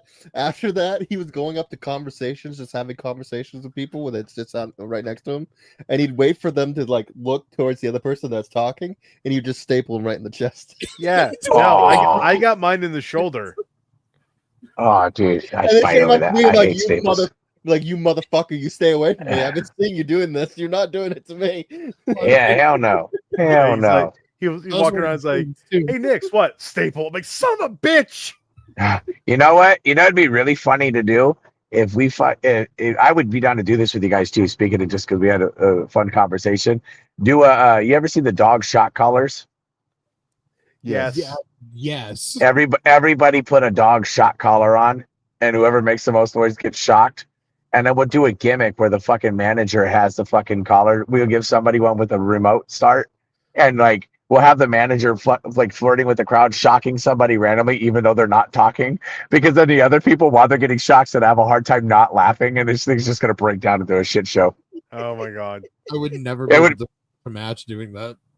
It would be the greatest thing ever. We just got to have the audience in on it. You know what I mean?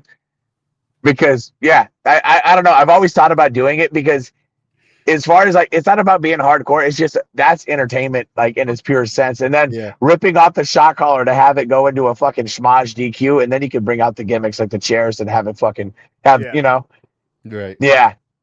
But started out with just complete calamity. The audience would be so sold on fucking watching people get shocked every time they vocalize anything. Yeah, they went to go throw up clothes on. Thinking about it, I'd fucking lose it if I saw that shit. Throw form. Fucking pause. Just Yeah. Bro, or even the fucking heel teams get the babyface to wear the fucking shot collars, and then they're fucking tossing them around the whole time, you know? And then the babyface is finding a way to get them off, and then finally they get them back on the fucking heel team at the end of the match and torture the fucking heels. Yeah. Exactly. Yeah, that would, I don't know. I've always wanted to do those. Like, I don't know why I have an obsession with them, but like I'm always like, we got to get dog shot collars. Oh yeah, That'd be great. That'd be so funny. Yeah, but I gotta get inside. Yeah, I think I'm gonna work out or do something. I don't know yet. all right. Well, thank you so much for coming on again. This was fun. Anytime you want to jump on, anytime you want to jump in, if you're in chat, whatever, we'll fucking send you a link and let's set it up. And why don't we should do a match review. We should do like bad match reviews. One of us, whoever has a match next, let's break down whoever's match it is, and don't try to be critical. Let's just shit on it. Okay, so JP. So that would be JP and Nick. That'd be JP and Nick. My next match would be with you, JP and me. So yeah, it'll be our shit match. Will be the next match. Dude, that would be fucking great. Let's just all shit on it. You know what I mean? And then the next match I have, we can shit on it. Or I can go over my old matches, like some of my first ones, and you can be like, wow, you're fucking terrible. I'm like, I know. Let's talk about what happened here. You know? I can't watch my old matches. Bring your debut in. We will watch your debut match. Let's not talk about. Oh yeah, yeah. I think one of my debut like solo match was a handicap match, and I shot on somebody there because they shot on me. He like hit me as hard as he could in the neck to start the match, and like legit hurt my neck in like the very start of the match. And he even got reprimanded. They're like, "Why would you hit this guy so fucking hard that he like he's 260 pounds and you put your entire body weight and dropped an elbow into his neck after sprinting across the ring? Like, what the fuck are you doing?" So I picked him up at one of the points of the match and I threw him between the ring and the steel cage. And then, and then he wanted to go off the top rope and like throw a line and take a bump. But I made sure that when he went off, I made complete full contact with his body, and he like fucking spiked his whole shit into the ring. I was like, "Pow!" Like, my neck still hurts. I'll kill you. Like, you're getting all of this, yeah. You know, I was I was green and hot. Like I didn't know how to handle situations. His wife cut him off. Or His girl wife's cut him like, off. "You get this now." Yeah. Oh, Oh, he's back. All right, my girlfriend's calling me. I was gonna say your girl cut you off. I was gonna say we thought she came out the chocolate and started swinging there for a second. Yeah, no, we gotta link up and do more shit. I like talking to you guys. You're fucking fun. Yeah, it Yeah, was man. great. It was Yeah, a definitely. blast. Definitely. I should get you on because we have a masterclass podcast that we do. We should do a blended one, so maybe you could pick up some of his audience and vice versa. Yeah, That'd that'd be be cool. great. Yeah. Yeah, he's a fucking great guy. I could do that with a couple other podcasts. People have been wanting me to roundtable all kinds of shit. And Yeah. I really feel like the indie community, we need to pull together and start really getting each other out there, because if we don't do that, we're assholes. Yeah. Right. Yeah, like, I'm sorry, but there's so many cool people in the indies that don't get a spotlight. So many fun, humorous people. The people that get spotlighted are the overly opinionated and fucking gatekeepers on fun. Yeah, the cancelers. Yeah, they fucking gatekeep fucking fun. Like, bro, let people have different opinions. You'll find out that you might still like them, even though you feel a different way than them. Oh, yeah. You're supposed to we're supposed to all have fun doing this Yeah. shit. This shit's supposed to be fun. Yeah, what's crazy to me is, like, my tag team partner Alex Ace and I have completely different political views. Like, we agree and disagree on something scientifically. We have great conversations, and we're still best friends. And I love him to death, and would never, like, you know what I mean? Like, there's not an ounce of love lost between us because our differences. You know, like, yeah, I feel Very like, hard to come by now. yeah, it's hard to do that with people because they're so ideologically, like, attached to everything, and I'm like, I could care less. You know, I don't give a fuck. I see Alex for what he is. He's a great man who's great with fucking kids, people, and he advocates for me when I have a hard time communicating sometimes. So he always makes sure that, like, I don't get frustrated. We communicate better with matches, or even if he's not involved in a match, he fucking takes care of me. You know. Yeah. So yeah, it just, like, you know, I see all of the great in him, and I'm like, why would anybody hate this person for anything? Right. You know, yeah, like, I'm pretty sure he feels the same about me, even though he knows I'm batshit crazy. Yeah. Well, you have a good night. I don't want to keep you waiting. I don't want her to fucking drag you out of the truck. Get She you might. I'm inside. kind of scared. Like, turn them Well, on. thank you again so much for coming on. Yeah, definitely. We'll just, you know, we've been DMing, so just we'll talk back and forth. You guys have my phone number? Yeah, don't say it on the air, but you could send Yeah. it. Yeah, Oh shit! I forgot we were live, huh? We're still live, yes. I almost did that. I'm so not smart. You can send it to Kat. Well, I'll get it. Send it to me, and I'll give you. I'll give it to you guys, and I'll send you ours. I was just talking about people jacking off on their fucking Zoom calls and shit like that. And here I am about to blurt my fucking number out on the internet. Man, Alright. you know what I should do? I should get a number of somebody I don't like and put that on the internet for everybody to call. I know a couple numbers I can give you. Oh, Yeah. especially Yeah. Just recently, yeah. I'm surprised Yeah, you didn't catch him on your show. The one guy just recently. You could have definitely could have got that guy. Bro, there's a couple people that I've been waiting to see that I know that are a little fucking funny, and I just don't have the hard proof yet, and I can't wait to see them on the show. Oh boy. Oh yeah. Oh, yeah. It's either that or they're going to be out in town just walking around thinking that the sun is shining and everything's beautiful, and I'm just going to catch them with a fucking stray. Like, yeah. I'd be like, hey, what did my fist say to your face? Bow! Like, fuck you, homie. Like, leave kids alone. Like, Exactly. I don't know. Sometimes you don't have enough proof to put people away, but you have enough proof to know that they're a fucking scoundrel. Yeah. Oh yeah. Yeah. You know, and I come after those people, but they tend to run away, you know, or hide behind certain things, or hide in general. Yeah, but you know, I'm here for it. Anyways, guys, Legit. I'm gonna get beat up. So this will be fun. Let's do it again. Hell yeah. Definitely. This was great. Yeah. Thank you so much. I'll DM you my number, and then, you know, let's all talk and set some shit up. Yeah. Yeah, perfect. And I'm gonna go live tomorrow, most likely when I'm at GCW.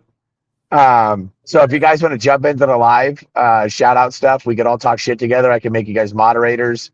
Sure. Okay. Yeah, I'm just saying, like, we can all have fun. Like, everything that I'm doing and stuff, if you guys want to jump in, I've enjoyed you guys so much. Hit me up and be like, let me jump in on this, and like, we can figure it out. Okay. Yeah, Sounds good. I like to give back, you know, like, there's so many appreciate it. great experiences out there. Like, I feel like the indie, like, I want to set up Indie Mania. I don't know if you guys heard about that before I go. I started listening to it Sounds on your familiar. YouTube. Okay.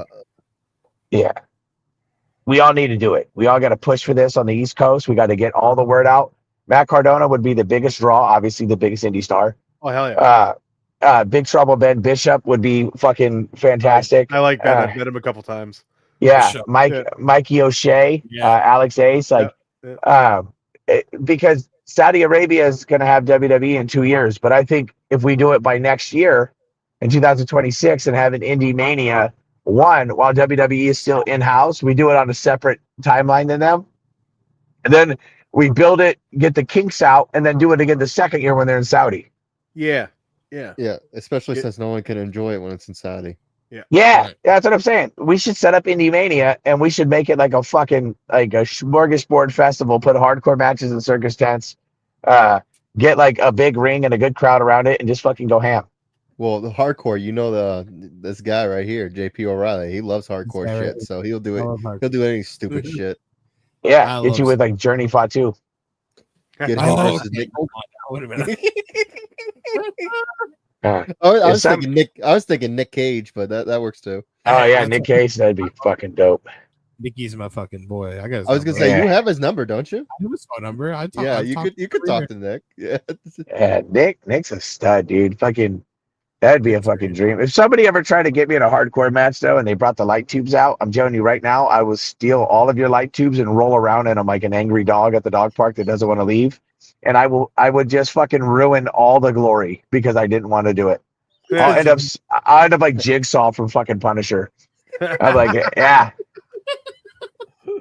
I'm like, now what? You wanted to do this? I get all the glory. Fuck you. Yeah, but the shit sucks worse when it's already broken down and you're just bumping it. It's just as bad.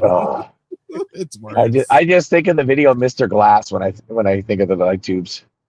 Oh, Yeah. Oh, yeah.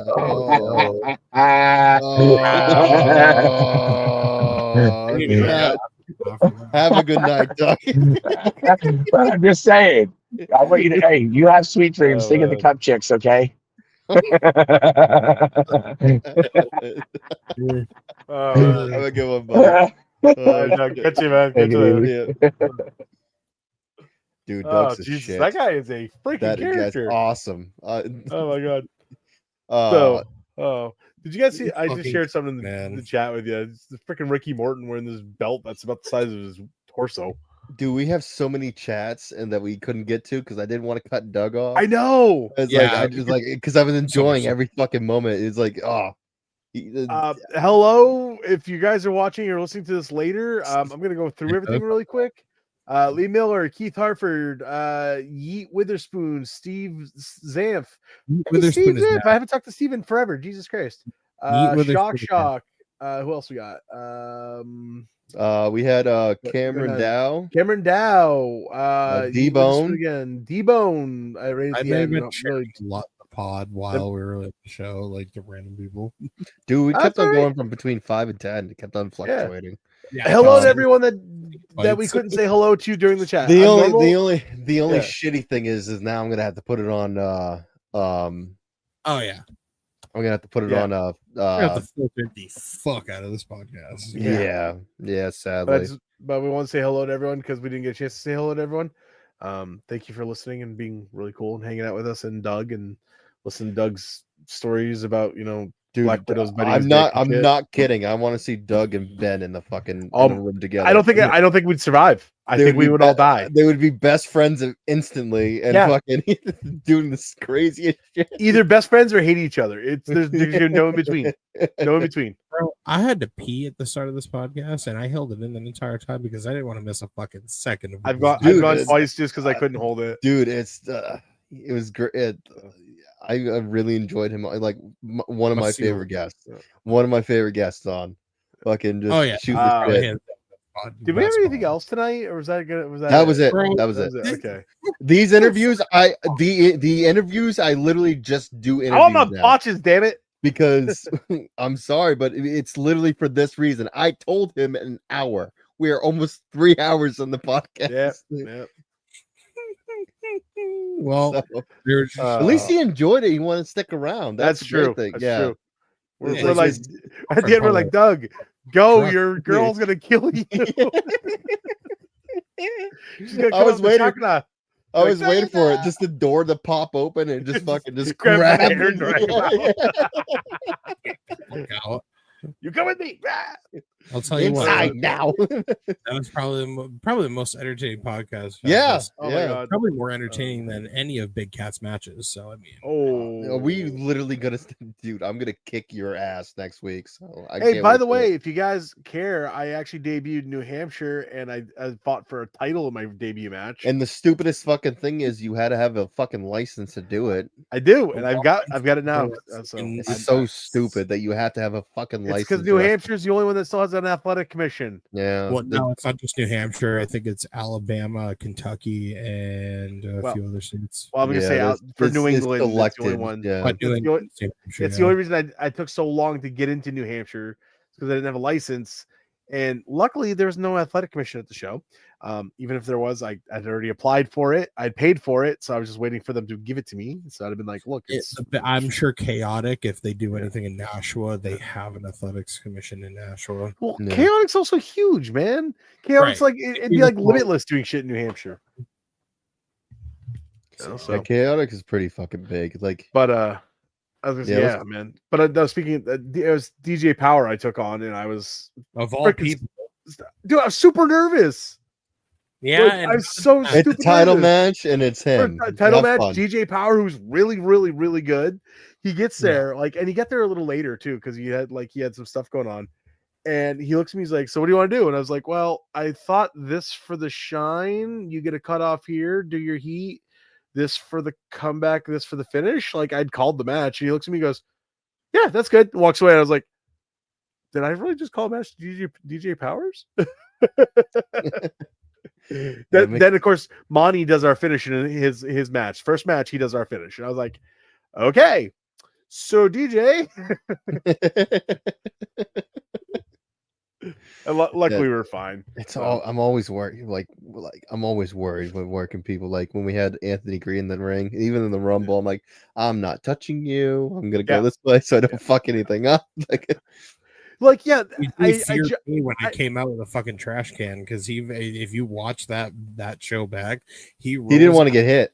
Stays out on the outside. Yeah. So like after I had done all the weapon shit. Yeah, exactly. Well, it's funny too because like you threw a fucking pine, fucking fucking no, words. I want to say pine cone. It wasn't a pine cone. It's a pumpkin.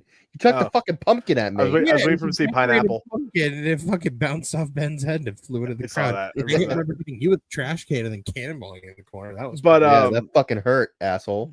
But I always joke, and I was talking to Jason about this too on the way down. I'm like, we're always if it's us working each other, like, yeah, we'll lay it in. We're a little snug, we're a little tight, because it's all of us, and we're just gonna laugh about it and have a beer after. But we're always afraid to like an AG or something like that to like lay it in a little too snug, and all of a sudden like AG's laying there bleeding. We're like, oh, we're in trouble. Or the receipt. I'll take the receipt if I screw up. I'm not worried about that, But it's like, I don't want to hurt someone, I know with us, it's like, okay, I can lay that in a little more snug, or like Donkey when he gets really excited and starts throwing those freaking potatoes. Yeah, Potato City. Yeah. Hey, now I'm learning from Doug. We just have Potato City. I got to watch one of his matches and see his comeback now, and I want to see what it is. Oh, you want to see it really quick? The second video on his that's pinned on his. I'll just watch it. It's fine. Yeah, second video that's pinned on his yeah, this is literally I watched him do that too, and I'm like, geez, that must fucking suck. I'm like, it's like they're actually throwing fucking routes at each other. I'll be honest, it's midnight and I am ready for bed. Yeah, we're getting going. We're fucking right. it's done. We're Chicago. All right. I should get a drop of Larry screaming that. Just to Chicago! Yeah. It's the soundboard. Yeah, it's a soundboard. Chicago. Okay. Do your plugs there, JP. Follow me, JP O'Reilly at everything. Facebook, Instagram, YouTube, Pornhub, etc. TikTok, whatever. The only place I see you get downvotes is Pornhub. Yeah, well, everyone just wants to be me and they're jealous, I guess. So next Friday, Ring Wars 5.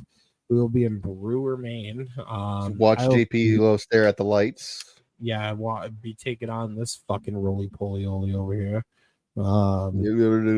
You're great. For some time strange your reason, I internet thought you were going to cuts out. call him a woolly mammoth for half a second. Don't ask me why. I mean, hairier, hairy as Harry can be. I mean, I can't wait to kick your teeth I'm out of gonna his throat. face the big cat. And who knows what it'll look like? It'll just probably look like two fucking blobs of massacre. We might put a hole in the fucking floor. Who the fuck? You're not allowed to use weapons. Remember that. Oh, okay, cool. I've wrestled many matches without weapons, buddy. I'm just saying you're not allowed to use weapons. I'm just saying. Listen, I mean, I'll be a little pissy if you use a weapon and get yourself disqualified, because that's just I know I can beat you easily, I but can't that's get just a little too disqualified if easy. the ref doesn't see it. I mean, it is what it is. We have some pretty fucking blind ass referees in this state. Let me tell you. Don't make Eric me Greenleaf go is all a on fucking- you guys. I think Eric Greenleaf is. All right, fucking shut the fuck up and do your plugs. Children, Anyway. behave. Hang on, I got a couple more because I'm like Cat, so I mean he only has one beat. So Yeah, unlike follow Pat, who Spade, actually wrestling who actually association. cares about their family and wants to take Bucks, care of them. whoa! Oh, Hold on. While you two are pissy with each other, I do have a funny ass moment. JP, when Amelia walked up over your shoulder, it was like the little girl from the fucking Ring. Just Yeah, appearing out of nowhere. I'll Scared the be shit out of honest. me. It was literally blurry, and then all of a sudden, kid. It's like, Yeah. When I looked over, I looked in video at first before I looked at her, and I went, "Oh, this looks creepy as fuck." I couldn't find the take away from stage option, so I'm like, "Oh god, this looks creepy as fuck." So I was like, I'm watch about to die. I have to watch it back just to see, because she walked up and she was like, You should have had her. What you should teach her to do is just lean in and go, in 7 days. "In 7 days, I'm gonna do it." or just have her just come up to you and put her hand on her shoulder, like when you're not paying attention. Just that's the easiest Hello, thing. Father. Yeah. All right, finish your Anyway. plugs. Your plugs, but North sorry, I had to Something jump October 4th. Are you doing that show? North Atlantic. Okay, September 27th, North Atlantic Wrestling Association. Skips. Buxton. That's in Skips. Skips. That's Just say Skips. Skips. And then Skips and Geno's. We don't say where they are. They're just Skips and Geno's. that's true. And then October 24th, Geno's. You're not doing the Crown and Maine show? Oh, And there's something in November. There's something in November, but I can't say it yet. That's it. All right. oh, I know what you're talking about.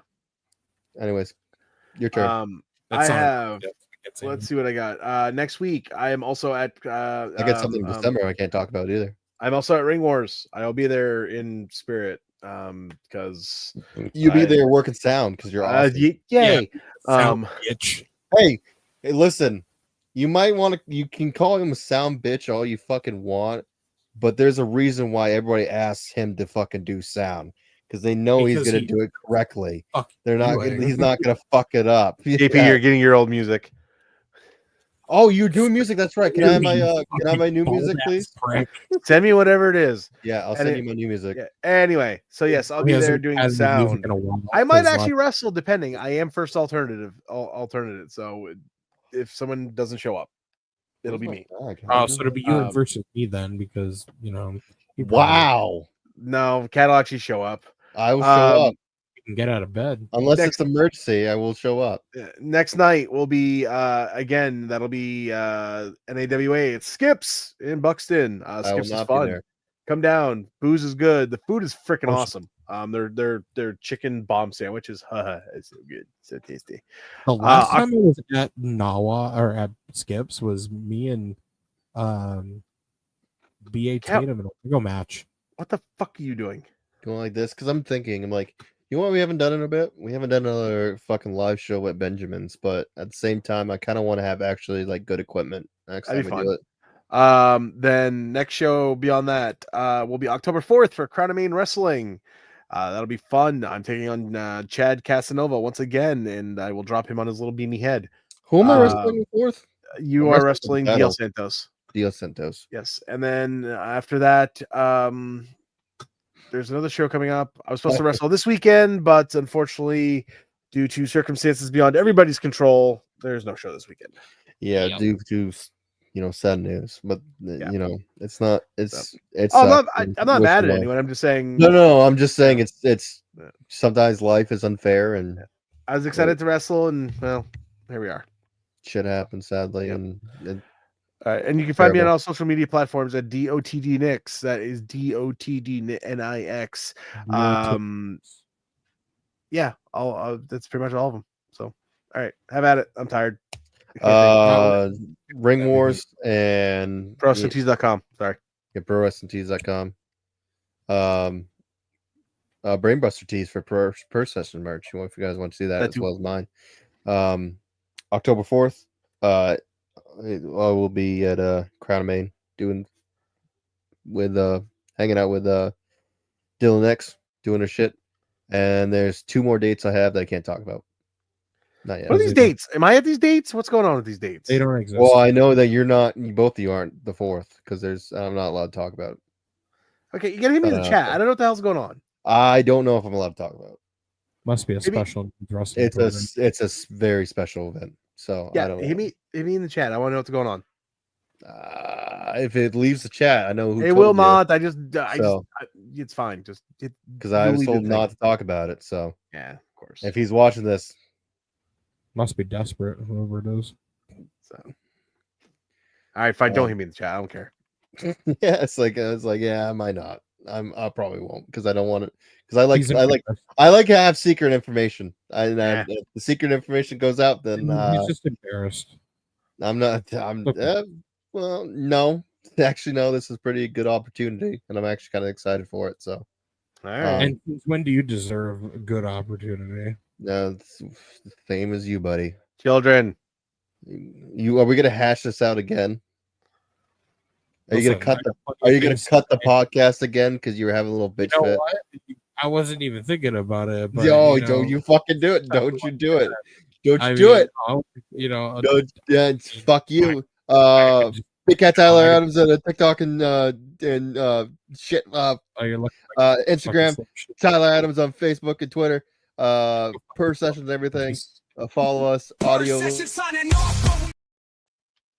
You hit the button. Per session signing off, but we ain't saying goodbye. Keeping fans like steel, reaching for the sky. Professional wrestling, we'll never let it go. Big cats in the Follow us house, on all bringing audio the rumble to the platforms. show. Like, subscribe. I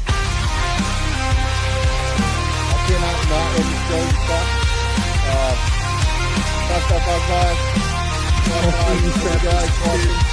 Shut up. I muted you. Big Cat sucks monkey dick. Shut up, I'm muting you. First sessions, follow everything. Thank you guys so much. See you guys next not next week. Week after. Dick in 6 years. Maybe the ginormous punch.